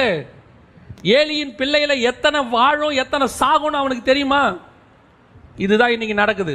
அபாத்திரமாய் போஜனபானம் எடுக்கிறவனுக்கும் தெரியல, கொடுக்குறவனுக்கும் தெரியல. கம்யூனியன் அவ்வளோ கேஷுவலா, அது ஒரு சாதாரண ஒரு விஷயங்க. அடையாளம் மட்டுமே. அடையாளம் மட்டும்னா எதுக்கியா 1 கொரிந்தியர் இவ்வளோ எழுதி 10ஆம் அதிகாரத்தில் அதை பற்றி நீ இவ்வளோ எக்ஸ்பிளேஷன் கொடுக்குறோம்? 2 அதிகாரத்தையே கொடுக்கணும் கம்யூனியனுக்குன்னா? நான் வருமளவும் என்னை நினைவு கூறும்படி இதை செய்யுங்கள். இன்னைக்கு அதான் நடந்துகிட்டு இருக்குது. அற்பம் சபையில், கம்யூனியனும் அற்பம், வசனமும் அற்பம். எடுக்கிறவனும் அற்பமாக நினைக்கிறான், கொடுக்குறவனும் அற்பமாக நினைக்கிறான். நீ எவ்வளவு அற்பமாக நினச்சிருந்தீங்கன்னா அதை நீ கொரியரில் அனுப்புவ. கம்யூனியனை கொரியரில் அனுப்புறிய நீ எவ்வளவு உனக்கு ஆவிக்குரிய வாழ்க்கையில் உனக்கு பூச்சி பிடிச்சி போனவனா இருப்ப. நீ கம்யூனியன் கொடுக்கும்போது கையில் நாய்க்குட்டியை வச்சுக்கிட்டு தடவிக்கிட்டு கம்யூனியன் கொடுக்குறிய நீ எவ்வளவு பூச்சி பிடிச்சவன். கர்த்தர் பார்த்துட்டு இருக்கிறாரு, நொறுக்கி போடுவார், நொறுக்கி போடுவார். ஏன்னா கர்த்தருடைய சரீரத்தை நீங்கள் கையில் வச்சுக்கிட்டு இருக்கிறீங்க, கர்த்தருடைய ரத்தத்தை கையில் வச்சுருக்கீங்க. அது அடையாளம் தான், அது இல்லை, அது அடையாளம் தான். ஆனாலும் அந்த பயபக்தி இருக்கணும், அந்த பயபக்தி இருக்கணும். அடிக்கப்பட்டது பஸ்கா ஆட்டுக்குட்டி தான். ஒரு ஆட்டுக்குட்டி தான் எகிப்தியருக்கும் இஸ்ரவேலுக்கும் டிஃபரன்ஸ். அவன் அடித்த ஆடு தான், அவன் வீட்டில் வளர்ந்த ஆடு தான் இன்றைக்கி அடித்தாங்க. இந்த ஆட்டுக்குட்டி ரத்தத்தை நடத்த இல்லைங்க, இதில் என்னங்க இருக்குது? ஒரு சாதாரண ரத்தம். அவர் பூச சொல்லியிருக்காரு, பூசினா வெளியே வந்து பாரு செத்து போவ, நிலைக்கால விட்டு வெளியே வா பார்ப்போம். அது சாதாரண ரத்தம் தான். உன் வீட்டுக்கு கட்டப்பட்டிருந்த ஒரு ஆட்டுக்குட்டி தான்ப்பா அது. உன் வீட்லேயே வளர்ந்த ஆடு தான். அன்னைக்கு இத்தனை நாள் அந்த ஆட்டை நீ ஜாலியாக நடத்தியிருப்ப. ஆனால் இன்னைக்கு அடித்து அது ரத்தத்தை பூசிட்ட, வெளியே வந்து பாரு, உள்ளே இருக்கிற வரைக்கும் பொழைச்ச. ஆனால் பார்க்கறதுக்கு அது சாதாரண ரத்தம், அவ்வளோதான். அதே மாதிரி தான் அவன் கையில் இருக்கிறதான ரசம், அது பார்க்கறதுக்கு சாதாரண ரசம். நீ தப்பாக எடுத்த தொலைஞ்ச, தப்பாக கொடுத்த தொலைஞ்ச. நீங்கள் அற்பமான உணவு, கொள்ளிவாய் சர்ப்பங்களை கர்த்தர் விட்டார். நான் தான் கூட்டிகிட்டு வந்தேன் அந்த ஜனங்களை, நான் தான் வனாந்தரத்தில் நடத்தினேன். ஆனால் நான் சொல்கிறத கேட்காட்டி அவர்களை கொள்ளுகிற அதிகாரமும் எனக்கு உண்டுங்கிறார் ஆண்டவர். இன்னைக்கு ஆவிக்குரிய வாழ்க்கையில் அதை விட அதிகம். நம்ம நினச்சிக்கிட்டு இருக்கிறோம் கிருபையின் காலம், அதனால் ஆண்டவர் சும்மா இருக்கிறாருன்னு. இல்லை, உடனே அடிச்சிட்டா கூட பரவாயில்லைங்க. இந்த பொறுத்திருந்து அடிக்கும் போது அடி ஜாஸ்தி விடும் பார்த்துங்க. கம்யூனியனை கையில் எடுக்கும்போது பயபக்தி இருக்கணும். இது எனக்காக சிந்தப்பட்ட என் இயேசுவினுடைய ரத்தம். பழைய ஏற்பாட்டு பரிசுத்தவான்கள் பரலோக ராஜ்யத்துக்குள்ளே பிரவேசிக்க முடியாமல் தடுமாறி எத்தனை பரிசுத்தமாய் வாழ்ந்தாலும் அவர்கள் நம்மை அல்லாமல் பூர்ணராகாதபடிக்கு விசுவாசத்தினாலே நற்சாட்சி பெற்றிருந்தும் வாக்குத்தத்தம் பண்ணப்பட்டதை அடையாமல் போனார்கள்னு எபிரேயர் 11:39 அத்தனை பேரும் இந்த கம்யூனியனை கிடைக்காம காத்திருந்தான் பாருங்க. எனக்கு கிடைக்கலையே, நான் விசுவாசத்தில் நற்சாட்சி பெற்றும் பரலோகத்துக்குள்ள கால் வைக்க முடியலையே, நான் மேல் பாதாளத்தில் தவித்துக் கொண்டிருக்கிறேனே. காரணம், அந்த ஒரு ஆட்டுக்குட்டியானவர் அடிக்கப்படாததுனால. அந்த ஆட்டுக்குட்டியானவர் அடிக்கப்பட்டு உனக்கும் எனக்கும் வாசலை திறந்து திரைச்சிலையை கிழித்து மகா பிரதான ஆசாரியராய் உள்ளே நுழைந்து உனக்கும் எனக்கும் கிருபாசனத்தில் கிட்டி நெருங்கி சேர ஒரு வாய்ப்பை கொடுத்திருக்கிறாரு. அப்படின்னா அந்த கம்யூனியன் எப்பேற்பட்டது, எவ்வளவு ஆசீர்வாதமானது, எவ்வளவு மகத்துவம் உள்ளது, எவ்வளவு வல்லமை உள்ளது. இன்னைக்கு அசட்டை, அற்பம். அதான் கர்த்தர் சொல்றாரு, இன்னைக்கு எவ்வளோ அசட்டை பண்ணீங்க, அற்பம் பண்ணீங்க, உன் கையில் கம்யூனியனே கிடைக்க விடாமல் கர்த்தர் பண்ணிட்டார், மூடி போட்டார். உனக்கு அப்பமும் கிடையாது ரசமும் கிடையாதுன்னு ஒரு வருஷம் மூடி போட்டார். கர்த்தர் திருப்பி திறப்பார், திருப்பி கொடுப்பார். திருப்பி நீ அற்பமாக எடுத்த, திருப்பி அசட்டை பண்ண, திருப்பி அதை கனவீனப்படுத்தின, ஆண்டவர் இந்த தடவை கதவை பூட்ட மாட்டார். இஸ்ரவேலுக்கு நடந்தது உனக்கும் நடக்கும். இது கர்த்தருடைய வார்த்தை. இஸ்ரவேலுக்கு நடந்தது உனக்கும் நடக்கும். இன்னைக்கு அதுதான் நடந்திருக்குது. கேர்ஃபுல்லாக இருந்துக்கணும். அபாத்திரமாய் போஜனம் பண்ணவன், அபாத்திரமாய் பானம் பண்ணுறவனுக்கு இன்னும் இருக்காமா. அதே கண்மலையின் தண்ணீரை குடித்த போது கர்த்தர் அவங்கள பார்த்து சொன்ன வார்த்தை என்னன்னு கேட்டிங்கன்னா, அந்த வசனத்தை வாசிங்க. நான் உங்களுக்கு வாசித்து நான் அந்த காரியத்தை சொல்லிவிட்டு முடிக்க விரும்புகிறேன். வாசிங்கள். 20ஆம் அதிகாரம் 13வது வசனம். என்னாகமத்தின் புஸ்தகம் வாசிங்க. என்னாகமத்தின் புஸ்தகம் 20ஆம் அதிகாரம் 13வது வசனம். இங்கே இஸ்ரவேல் புத்திரர் கர்த்தருடன் வாக்குவாதம் பண்ணினதனாலும் அவர்களுக்குள்ளே அவருடைய பரிசுத்தம் விளங்கியதனாலும் இது மேரிபாவின் தண்ணீர் எனப்பட்டது. நல்ல கவனிங்க. என்னாகமத்தின் புஸ்தகம் 20ஆம் அதிகாரம் 13ஆம் வசனத்துல கொஞ்சம் இன்னும் ஒரு விஷயம் அந்த வசனத்தை வாசிங்களேன். இங்கே இஸ்ரவேல் புத்திரர் கர்த்தரோட வாக்குவாதம் பண்ணினதனால. இப்ப யாரோட வாக்குவாதம் பண்ணியிருக்கிறாங்க? கர்த்தரோடு வாக்குவாதம் பண்ணாங்கன்னு வசனம் சொல்லுது. 20ஆம் அதிகாரம் 3ஆம் வசனம் வாசிங்க. ஜனங்கள் மோசையோடு வாக்குவாதம் பண்ணி இவங்க வாக்குவாதம் யார்கிட்ட பண்ணாங்க? மோசே கிட்ட. ஆனா அது யாரோட வாக்குவாதம் பண்ணதா பார்க்கப்பட்டது? கர்த்தரோட. இன்னைக்கு ஒரு ஃபேஷன், ஜனங்கள் வாக்குவாதம் பண்ணுவது ஒரு ஃபேஷன். சத்தியத்தை சொன்னோம்னா, அதாவது கள்ள உபதேசத்தையும் தப்பான உபதேசத்தையும் கடிந்து கொள்ளுதல் தப்பே கிடையாது, கண்டித்து உணர்த்தணும். நான் அதை பற்றி இப்போ பேசலை. சத்தியம் பேசின ஊழியக்காரர்களை, கர்த்தருடைய வார்த்தையை சொன்ன ஊழியக்காரங்களை, வெளிப்பாடு சொன்ன ஊழியக்காரங்களை, கர்த்தர் ஒரு காரியத்தை சொல்ல சொன்னார்னு சத்தியத்தை சொன்னால் வாக்குவாதம் பண்ணுறது, உட்காந்துக்கிட்டு ஊழியக்காரனுக்கும் ஊழியக்காரன் குடும்பத்துக்கு விரோதமாக வாக்குவாதம் பண்ணுறது. ஓ, இவர் என்ன சொல்கிறது, இவர் என்ன பண்ணுறது. நீ பேசினது வேணா மோசேக்கு விரோதமாக இருக்கலாம். வசனம் சொல்லுது யாருக்கு விரோதமாக பேசினீங்களா? கர்த்தருக்கு விரோதமாக. கர்த்தரோடு கூட வாக்குவாதம் பண்ணினதனாலும், அடுத்து என்ன சொல்லுது? அவர்களுக்குள்ளே அவருடைய பரிசுத்தம் விளங்கினதாலும் இது மேரிபாவின் தண்ணீர் எனப்பட்டது. நல்லா தெரிஞ்சுக்கொள்ள, கர்த்தர் உங்களுக்கு தண்ணியை கொடுக்கிறார், ரசத்தை கொடுக்கிறார், ஞான பானத்தை கொடுக்கிறார், நீங்கள் குடிக்கிறீங்க. ஆனால் தயவு செய்து கர்த்தருடைய ஊழியக்காரனோட வாக்குவாதம் பண்ணாதீங்க. நான் சொல்கிறது ஊழியக்காரங்களோட மட்டும் நான் சொல்லலை, எந்த விசுவாசி கூடவும் வாக்குவாதமே பண்ணாதீங்க. வாக்குவாதம் பண்ணுவது கிறிஸ்துவின் சபையாருக்கு ஏற்றது அல்ல. இன்னைக்கு கடைசி காலத்தில் தேவ சமூகத்தில் உட்காந்து காத்திருந்து கர்த்தரோடு கூட பேசுறதுக்கு ஜனங்கள் ரெடியாக இல்லை. ஆனால் உட்காந்துக்கிட்டு சேட்லையும், உட்காந்துக்கிட்டு கமெண்ட்லையும், உட்காந்துக்கிட்டு லைவ் சேட்லையும் கமெண்ட்ஸ், வாக்குவாதம், சண்டை எல்லாம் போட்டுக்கிட்டு இருக்கு. போடுறோம் யாரு? ஸ்பிரிச்சுவல்ஸ். போடுறது எதுக்காக? ஸ்பிரிச்சுவல் சண்டை. ஒன்று மட்டும் நல்லா தெரிஞ்சுக்கொள்ளுங்க, ஒரு சிலருக்கு நான் சொல்கிறேன், இவர்களுக்கு ஒரு பாரம் இருக்குது. ஐயோ, இப்படி தப்பாக நடக்குதே, இப்படி தப்பாக செய்கிறாங்களே, இவர்களுக்கு நம்ம எப்படியாவது இதை சொல்லி கொடுக்கணுமே அப்படின்னு சொல்லி அவர்களோடு கூட இவர்கள் வாக்குவாதம் பண்ணுகிறார்கள். அதனுடைய விளைவு என்ன தெரியுமா? அவன் ஏற்றுக்கொள்ளவே மாட்டான். வாக்குவாதம் பண்ணுகிறதுனால அவன் ஒரு சில நேரத்தை அடங்குவான், திருப்பி வேறு பாயிண்ட்டை தேடிட்டு வருவான், தேடிட்டு திருப்பி வாக்குவாதத்துக்கு வருவான். நாங்கள் இதை ஆண்டவருக்குள்ளே வந்து ஒரு 29 வருஷம் ஆகுது. இந்த 29 வருஷத்தில் இந்த வாக்குவாதம் பண்ணுறவங்கள 1000 கணக்கில் பார்த்துட்டோம். இப்போ அதை பற்றி பேசுகிறதே இல்லை, நான் வாக்குவாதத்துக்கே போகிறதில்ல. இன்னும் சொல்லப்போனால் நான் என்னுடைய பல இடங்களில் கமெண்ட்ஸ் ஆஃப் பண்ணியே வச்சுருக்கேன், தேவையும் இல்லை. கர்த்தர் சத்தியத்தை சொல்கிறாரு, சொல்கிறோம். நம்ம சத்தியம் சொன்னால் கேட்குற 10,000 பேரும் ஏற்றுக்கொள்வான்னு சொல்ல முடியாது. கர்த்தர் எவன் இருதயத்தை திறந்தாரோ அவன் தான் ஏற்றுக்கொள்வான். கர்த்தர் இருதயத்தை திறக்காவிட்டால் அவன் ஏற்றுக்கொள்ள மாட்டான். அவ்வளோதான், முடிஞ்சிருச்சு. உட்காந்து அவங்ககிட்ட வாக்குவாதம் பண்ணுறதுல பிரயோஜனமே கிடையாது. நம்ம வாக்குவாதம் பண்ண வேண்டிய அவசியமும் கிடையாது. நீங்கள் வாக்குவாதம் பண்ணி பாருங்கள், முடிவு சண்டையில் தான் முடியும், இல்லைன்னா மனஸ்தாபத்தில் முடியும், இல்லைன்னா 2 பேரும் பேசாமல் நிறுத்துறதுக்கான ஒரு வழியாக இருக்கும். அவ்வளோதான் இருக்குமே ஒழிய வாக்குவாதம் ஒரு நாளும் நல்ல முடிவை தராது.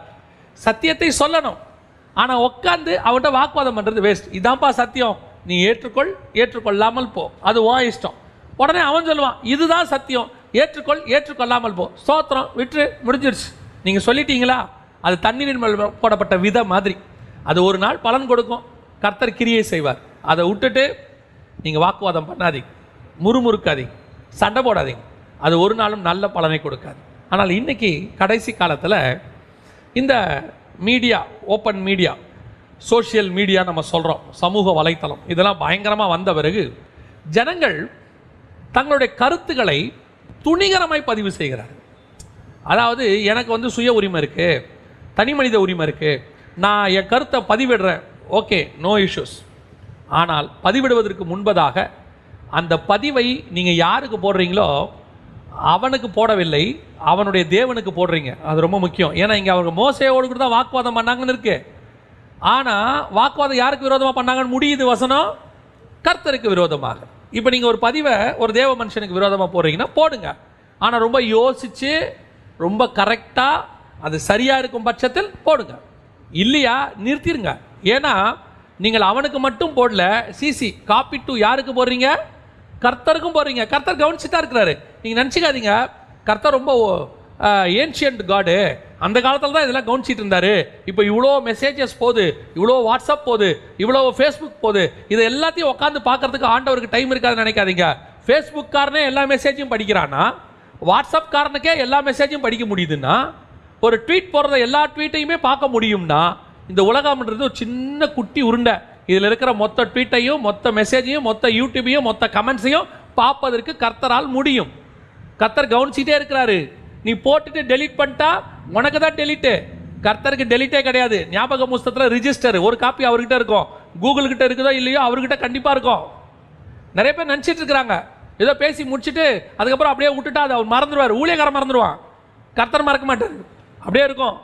நீ போட்டது சரியாக தான் பொழைச்சிச்சு, தப்பாக இருந்துச்சா தொலைஞ்சு, அங்கே தான் கதை முடிஞ்சு. வாக்குவாதம் உட்காந்துக்கிட்டு நம்ம பண்ணுறது, அதுவும் உட்காந்துக்கிட்டு நம்ம ஆட்களே கமெண்ட்ஸில் அடிச்சுக்கிறது. இப்படி பார்த்தீங்கன்னா என் மெசேஜில் நிறைய பேர் கமெண்ட்லாம் அடிச்சுப்பாங்க. அதனால் கமெண்ட்டே ஆஃப் பண்ணிட்டேன். என்னை பற்றி போடுறதுக்காக இல்லை, என்னை பற்றி போட்டாலும் சரி போடாவிட்டாலும் சரி நான் கமெண்ட் ஆஃப் பண்ணிட்டேன். காரணம் பார்த்தா எல்லாம் அடிச்சுக்கிறாங்க உள்ளுக்குள்ளே உட்காந்துக்கிட்டு. ஒவ்வொரு காரியங்களையும் நல்லா தெரிஞ்சுக்கொள்ளுங்க. கர்த்தர் விரும்பாத ஒரு காரியம் வாக்குவாதம்.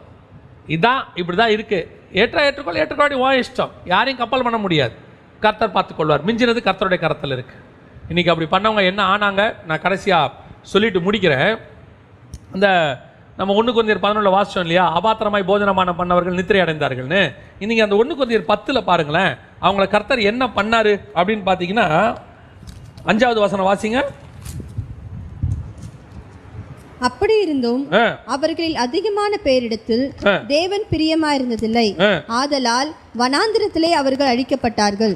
அவர்கள் இச்சது போல நாமும் பொல்லாங்கானவைகளை இச்சியாதபடிக்கு இவைகள் நமக்கு திஷ்டாந்தங்களாக இருக்கிறது. அதே 1 Corinthians 10 நீங்க பின்னாடி வாசிச்சு பாருங்க, 9வது வசனம் வாசிக்கிறாங்க, வாசிங்க. அவர்களில் சில கிறிஸ்துவை பரீட்சை பார்த்து பாம்புகளால் அழிக்கப்பட்டார்கள். அதுபோல நாமும் கிறிஸ்துவை பரீட்சை பாராதிருப்போமாக. எங்க பரிசுத்து பார்த்தாங்க? 17ஆம் அதிகாரம் யாத்திராகமத்தின் புத்தகம் 7வது வசனம் வாசிங்க பாப்போம்.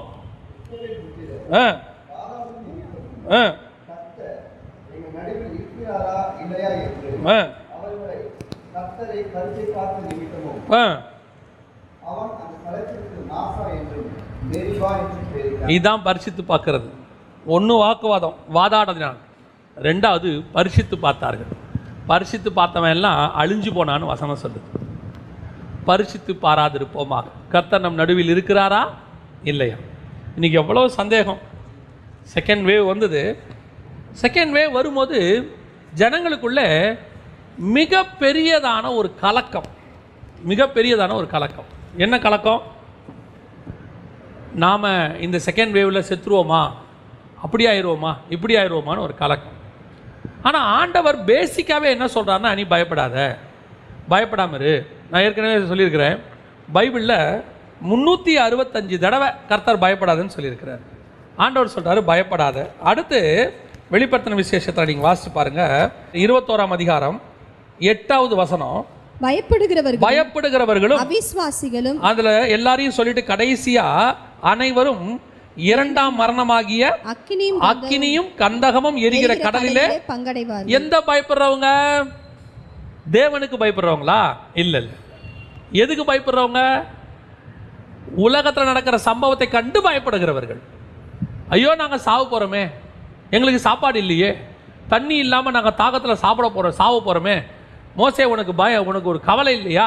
வாதாடு நிமித்தமும் கர்த்தர் எங்கள் நடுவில் இருக்கிறாரா இல்லையா என்று பரிசித்து பார்த்ததின் நிமித்தமும் அவங்கெல்லாம் அழிக்கப்பட்டார்கள்னு வசனம் சொல்லுது 1 கொரிந்தியர் 10ஆம் அதிகாரத்தில். இப்போ யோசித்து பாருங்க, நம்ம பரிசித்து பார்த்துருக்குறோமா இல்லையா? நம்ம பரிசித்து பார்க்கறதா என்ன நினச்சிக்கிட்டோம் அப்படின்னு சொன்னால், ஆண்டவருக்கு சேலஞ்சிங் பண்ணுறோம்னு நினைக்கிறோம். இல்லை, நினைக்கிறோமா? என்ன நினைக்கிறோம்? கர்த்தர் இருக்கிறாரா இல்லையா? இப்படிலாம் நடக்குதே, இப்படி சாகுறாங்களே எல்லாரும். ஒரு சிலர் ஆவிக்குரியவர்கள் கூட சாகுறாங்க. ஏன்? ஒரு சில ஊழியர்கள் கூட சாகுறாங்க. உடனே நமக்கு ஒரு கர்த்தர் ஒருத்தரை வைப்பதற்கும் எடுப்பதற்கும் கர்த்தருக்கு திட்டம் இருக்கிறது. ஏன் வச்சாருன்னு கேள்வி நம்ம கேட்க வேண்டாம், ஏன் எடுத்தாருன்னு கேள்வி கேட்க வேண்டாம். சிலர்லாம் மிகப்பெரியதான பரிசுத்தவான்கள், நீதிமான்கள் இருக்கிறாங்க. உடனே அவங்கள கேள்வி கேட்கறது. நிறைய ஊழியக்காரங்க செத்து போயிட்டாங்களே, இவங்கெல்லாம் ஏன் இந்த கொள்ளை நோயில் செத்து போனாங்க? அப்போ அவங்களாம் பாவிகளா? அவனை கேள்வி கேட்குற அளவுக்கு நீ பரிசுத்தவானா? அவர்கள் தங்கள் ஓட்டத்தை முடித்திருக்கிறார்கள். முடித்து விட்டு அவங்க எங்கே இருக்கிறாங்க, காலத்துக்கு முன்பாக நியாயம் தீர்க்கக்கூடாது. அவங்க எங்கே இருக்கிறாங்கன்னு கர்த்தருக்கு தான் தெரியும். எதுக்கு மற்றவங்க மரித்து போனவர்களை குறித்து நீ ஏன் பேசுகிற? இன்னைக்கு எல்லாருக்கும் செத்து போன பரிசுத்தவான்களை குறித்து, மரித்து போன பரிசுத்தவான்களை குறித்து உடனே நாக்கில் அப்படியே உடனே இவர்களெல்லாம் மகாபெரிய நீதிமான்கள், அவங்களாம் இப்படி செத்தாங்களே, செத்ததுக்கு என்ன காரணம்? ஏன் கொள்ளை நோயில் செத்து போனாங்க? எருசலேம் முழுக்க தான் அடிச்சு கொண்டு போனாங்க, தீக்கிரை ஆக்குனாங்க. ஆண்டவர் சொல்றாரு, இந்த பொல்லாத ஜனத்தை நேபுகாத்நேச்சார் கையில் ஒப்பு கொடுப்பேன்னு. ஆனால் போனது தானியேலும் மொர்தெகாயும் சாத்ராக் மேஷாக் ஆபேத்நேகும் போயிருக்கான். இவனும் யாரு? அதே பொல்லாத ஜனமா? அவன் அங்கே இருக்கும் போதும் ஒழுங்காக தான் இருந்தான், இங்கே இருக்கும் போதும் ஒழுங்காக தான் இருக்கிறான். சில நேரங்களில் பரிசுத்தவான்களை இப்படிப்பட்ட காரியங்களுக்கு கர்த்தர் ஒப்பு கொடுக்கிறார். ஏன் நீ அந்த கேள்வி கேட்குற? போய் செத்து போனவங்களை பற்றி பரிசித்து, இப்போ அது கூட பரவாயில்ல, அடுத்து அப்படியே ஒரு பயம். அடுத்து இவங்கெல்லாம் சாகுறாங்களே, நமக்கு ஏதாவது நடக்குமா? ஒன்று தெரிஞ்சுக்கோங்க, உங்களுக்கு ஒரு விசுவாசம் இருக்கணும். கர்த்தர் கொடுத்த ஜீவன் இது. அவர் ஜீவ சுவாசத்தை ஊதி இருக்கிறாரு. அவரா நிறுத்துற வரைக்கும் இது நிற்காது. அந்த தைரியம் இருக்கணும். போறவங்க போகட்டும், அது அவங்க காலம் முடிஞ்சிருச்சு. கர்த்தர் இருக்க வச்சிருக்கிறாரா, சோத்திரம். சரி, போனா தான் என்ன? நேராக போய் பேரடைஸில் சந்தோஷமா இருக்க போகிறோம். இங்கே இருக்கிறத விட போகிறது பெட்டர்னு நினைக்கிறவன் நான்லாம். முடிச்சா வேலையை முடிச்சுட்டு பேசாமல் கிளம்பி போயிடலான்னு நினைப்பேன். எதுக்கு இப்போ இங்கே உட்காந்துட்டு? சரி, ஓகே, ரைட், கர்த்தர் ஏதோ இப்போ பவுல் சொல்கிறாரு, நான் போகிறது எனக்கு நலமாக இருக்கும், நான் இருந்தால் உங்களுக்கு புரோஜனமாக இருக்குமே, நீங்கள் இருக்கிறேன்றாரு. அந்த மாதிரி நம்மளும் நினச்சிக்க வேண்டியது தான். ஏதோ ஒரு புரோஜனத்துக்கு கர்த்தர் வச்சிருக்கிறாரு, கூப்பிட்டாரா போயிட்டே இருக்க வேண்டியது தான். இதை விட்டுட்டு தேவனை பரிசித்து பார்க்கறது இப்படி நடக்குமா? இன்னைக்கு ஆண்டவர் இருந்தால் ஏன் நமக்கு இப்படிலாம் நடக்குது? ஏன் இப்படி நடக்குது? ஒரு பயம். எல்லாத்தையும் தூக்கி ஓரம் கட்டுங்க. தைரியமாக தேவ சமூகத்துக்கு வாங்க. கம்யூனியனை கையில் எடுக்கும்போது சொல்லுங்கள், கிறிஸ்துவின் ரத்தம் எனக்குள்ளே ஓடுகிறது, இது பரிசுத்த ரத்தம். கிறிஸ்துவின் நாமம் என் கையில் இருக்கிறது, அது பரிசுத்த நாமம். அவர் சொல்லாமல் என் வாழ்க்கையில் ஒன்றுமே நடக்காது. என்னை எகிப்திலிருந்து கொண்டு வந்தவர் கானானுக்கு கொண்டு போகணும்னு முடிவு பண்ணார்னா அதை தடுக்க யாராலையும் முடியாது. எந்த தண்ணி பஞ்சமும் தடுக்காது, எந்த போஜன பஞ்சமும் தடுக்காது, எந்த செங்கடலும் தடுக்காது, எந்த ராஜாக்களும் தடுக்க முடியாது. எல்லாத்தையும் தாண்டி என்னை கொண்டு போய் அவர் கானானில் சேர்ப்பதற்கு வல்லமை உள்ளவராக இருக்கிறார். இந்த விசுவாசம் உங்களுக்கு எனக்கு வரணும். ஆண்டவர் உங்களை என்னை அழைத்து கொண்டு வந்தது பரலோகத்தில் கொண்டு போய் சேர்ப்பதற்கு, நடுவில் சாவறதுக்கு இல்லை. நான் சொல்கிறது ஆவிக்குரிய விதத்தில், சாவறதுக்கு இல்லை. விசுவாசத்தோடு காத்திருங்கள். ஒரு நாள் வரும், கர்த்தர் நம்மை ஜெயமாய் கொண்டு போய் அவரோடு கூட உட்கார வைத்துக் கொள்வார். அது வரைக்கும் அந்த பயம், அந்த ஒரு விதமான எல்லாருக்கும் அந்த மாதிரி எல்லாருக்கும் பயம் உண்மை. ஏன்னா அந்த மீடியா, டிவி இவங்கெல்லாம் பண்ண வேலை எப்படின்னு கேட்டிங்கன்னு சொன்னால், அப்படியே நம்மளை ஒரு டெரர் உலகத்துக்குள்ளே வச்சுருந்தாங்க. ஜாம்பிஸ் வேர்ல்டுக்குள்ளே வைக்கிற மாதிரி வச்சு, அவன் கடிச்சா உடனே மிருகமாயிருவோம், இவன் கடிச்சா மிருகமாயிருவோன்ற மாதிரி, வெளியே போகாத, அவன் மூச்சு பட்டா அப்படி ஆயிடுவேன் இப்படி ஆயிடுவேன்னு சொல்லி அவங்க வச்சுருந்தது தான் அவ்வளோ பயம். ஒன்று மட்டும் தெரிஞ்சுக்கோங்க, எடுக்கிற சேஃப்டியை எடுங்க, நீங்கள் பாதுகாப்பாக இருங்க. எல்லாத்தையும் தாண்டி ஜீவனை கொடுத்தது கர்த்தர். இன்னைக்கு எவ்வளோ சேஃப்டியாக இருந்தவனும் மாட்டிக்கிட்டான், சேஃப்டி இல்லாதவனும் மாட்டிக்கிட்டான். ஆனால் உங்களை என்னையும் கர்த்தர் இன்னும் கிருபையாக வச்சிருக்கிறார். செகண்ட் வேவையும் கிராஸ் பண்ணிட்டோம் நம்மலாம், பார்த்துக்குங்க. செகண்ட் வேவ் எத்தனையோ ராஜாக்களை தூக்கிருச்சு, உங்களை என்னையும் பத்திரமா வச்சிருக்கிறார். அப்படி இருக்கும்போது என்ன பயம்? தைரியமாய் கர்த்தருடைய வார்த்தையை, கர்த்தருடைய கம்யூனியனை கையில் எடுங்க. பயத்தோடு கூட எடுக்காதீங்க, கர்த்தருக்கு அது பிடிக்காது. கர்த்தர் இந்த மாதிரி ஒரு பரிசித்து பார்க்குறவங்களை கர்த்தருக்கு பிடிக்காதாம்மா. ஏன்? இதுக்கு முன்னாடி இவ்வளோ தினத்தில் என்னை காப்பாற்றினவர், இப்போயும் காப்பாற்றுவார், இப்போயும் என்னை நடத்துவார். நடத்த வல்லமை உள்ளவர். அவர் நியமித்திருக்கிற நாள் அளவும் நான் ஜெயத்தோடு, சுகத்தோடு, பலத்தோடு கர்த்தருடைய நாமத்தை தொழுது கொள்வேன். தைரியமாக இருங்க, கர்த்தர் நடத்த வல்லமை உள்ளவராக இருக்கிறார். அபாத்திரமாய் போஜனத்தையும் பானத்தையும் பண்ணாதீங்க. இதுதான் அபாத்திரமான போஜன பானம். சிகரெட் பிடிக்கிறது குடிக்கிறதுலாம் கிடையாது, அதெல்லாம் ரட்சிக்கப்படுறதுக்கு முன்னாடியே முடிஞ்சிருச்சு. எல்லாம் ஞானஸ்தானத்துக்கு முன்னாடியே எல்லாம் விட்டுட்டு வந்துட்டோம். இப்போ கர்த்தர் எதிர்பார்க்கிறது இந்த விதமான பரிசுத்தத்தை, இந்த விதமான விசுவாச வாழ்க்கையை. இப்படி எடுக்கிறவன் தான் நித்திய ஜீவனை சுதந்திரத்துக் கொள்வான். இப்படி எடுக்கிறவங்க தான் அவரோடு கூட கடைசி நாளில் எழுப்பப்படுவார். நாம் ஜெபம் பண்ண போகிறோம், தேவ சமூகத்தில் ஆண்டவர் நோக்கி பார்க்க போகிறோம். இன்றைக்கி ஒரு தீர்மானம் எடுங்க. ஆண்டவரே, இஸ்ரவேல் ஜனங்களைப் போல நாங்கள் முறுமுறுக்க மாட்டோம், வாக்குவாதம் பண்ண மாட்டோம். நாங்கள் ஆண்டவரே ஒவ்வொரு நாளும் அதிகாலையிலே காத்திருப்போம், புதிய கிருபைக்காக காத்திருப்போம், புதிய மன்னாவுக்காக நாங்கள் காத்திருப்போம். ஆண்டவரே, நாங்கள் இதை அற்பமாக எண்ண மாட்டோம். இது மாதிரி செய்யறது தான் அபாத்திரமான போஜனமும். இந்த மாதிரி அபாத்திரமாக போஜன பானம் நாங்கள் பண்ண மாட்டோம். எடுக்கிறவங்களும் சரி, கொடுக்கிறவங்களும் சரி, வைராக்கியமாக இருப்போம். எடுக்கிறவனுக்கு ஒரு பயம் இருக்கணும், ஆவிக்குரிய பயம். என்ன தெரியுமா? இதை நான் அபாத்திரமாய் போஜனமான பண்ணால் நான் செத்து ஆவிக்குரிய வாழ்க்கையில் செத்து போவேனேன்னு இருக்கணும். கொடுக்கிறவனுக்கு அதை காட்டிலும் பயம் இருக்கணும். ஐயோ, என் பிள்ளை, என் ஆவிக்குரிய பிள்ளை இது அபாத்திரமா போஜனமான பண்ணால் செத்து போயிருமேன்னு அதுக்கு கொடுக்க வேண்டிய காஷனை கொடுத்துட்டு எடுக்கணும். ஒரு கம்யூனியனை கொடுக்கறதுக்கு முன்னாடி அவனை சுத்திகரிப்பு செஞ்சிடணும். அவன் வாழ்க்கையில் ஒரு சுத்திகரிப்பு நடத்தி விட்டு தான் கொடுக்கணும். காரணம், அது ஆவிக்குரிய பிள்ளை. மாம்ச பிள்ளை எந்த அளவுக்கு உனக்கு முக்கியமோ அதை விட 2 மடங்கு முக்கியம் ஆவிக்குரிய பிள்ளை. அந்த பயம் இருக்கணும். ஒப்பு கொடுப்போமா தேவ சமூகத்தில்? சர்வ வல்லமையுள்ள எங்கள் தகப்பனே, தர்மையான வேலைக்காக உமக்கு ஸ்தோத்திரம். மகிமையுள்ள கரத்தில் எங்களை தாழ்த்துகிறோம். அப்பா, நீ உம்முடைய சரீரத்தை கிழித்து உடைய இரத்தத்தை கொடுத்து மகா பரிசுத்த ஸ்தலத்துக்குள்ளே பிரவேசிக்கும்படி திரைச்சீலையை கிழித்து எங்களுக்கு ஏற்படுத்தி கொடுத்த இந்த விசாலமான ஆண்டவரே, இந்த மகிமையான அந்த இடத்திற்காக உமக்கு ஸ்தோத்திரம். நாங்கள் அபாத்திரமாய் போஜனமானம் பண்ணி நாங்கள் வழியிலே மடிந்து போகாதபடி முடிவு பரியந்தம் எங்கள் ஓட்டத்தை ஓடி முடித்து கிருபாசனத்திலே கிட்டி நெருங்கி சேர்ந்து உம்முடைய வலது வாரசத்தில் வீற்றிருக்கிற உம்முடைய குமாரனுக்கு அருகாமையில நாங்களும் வீற்றிருக்க கர்த்தர் கிருபை தருவீராக. நீர் மாத்திரம் மகிமைப்படுவீராக. கேட்கிற ஒவ்வொருத்தருக்கும் இந்த சத்தியம் புரிய கர்த்தர் இருதயங்களை திறப்பீராக. எங்கள் ஆண்டவர் இயேசுவின் நாமத்தில் ஒப்பு கொடுத்து ஜெபிக்கிறோம், எங்கள் ஜீவனுள்ள நல்ல பிதாவே, ஆமென்.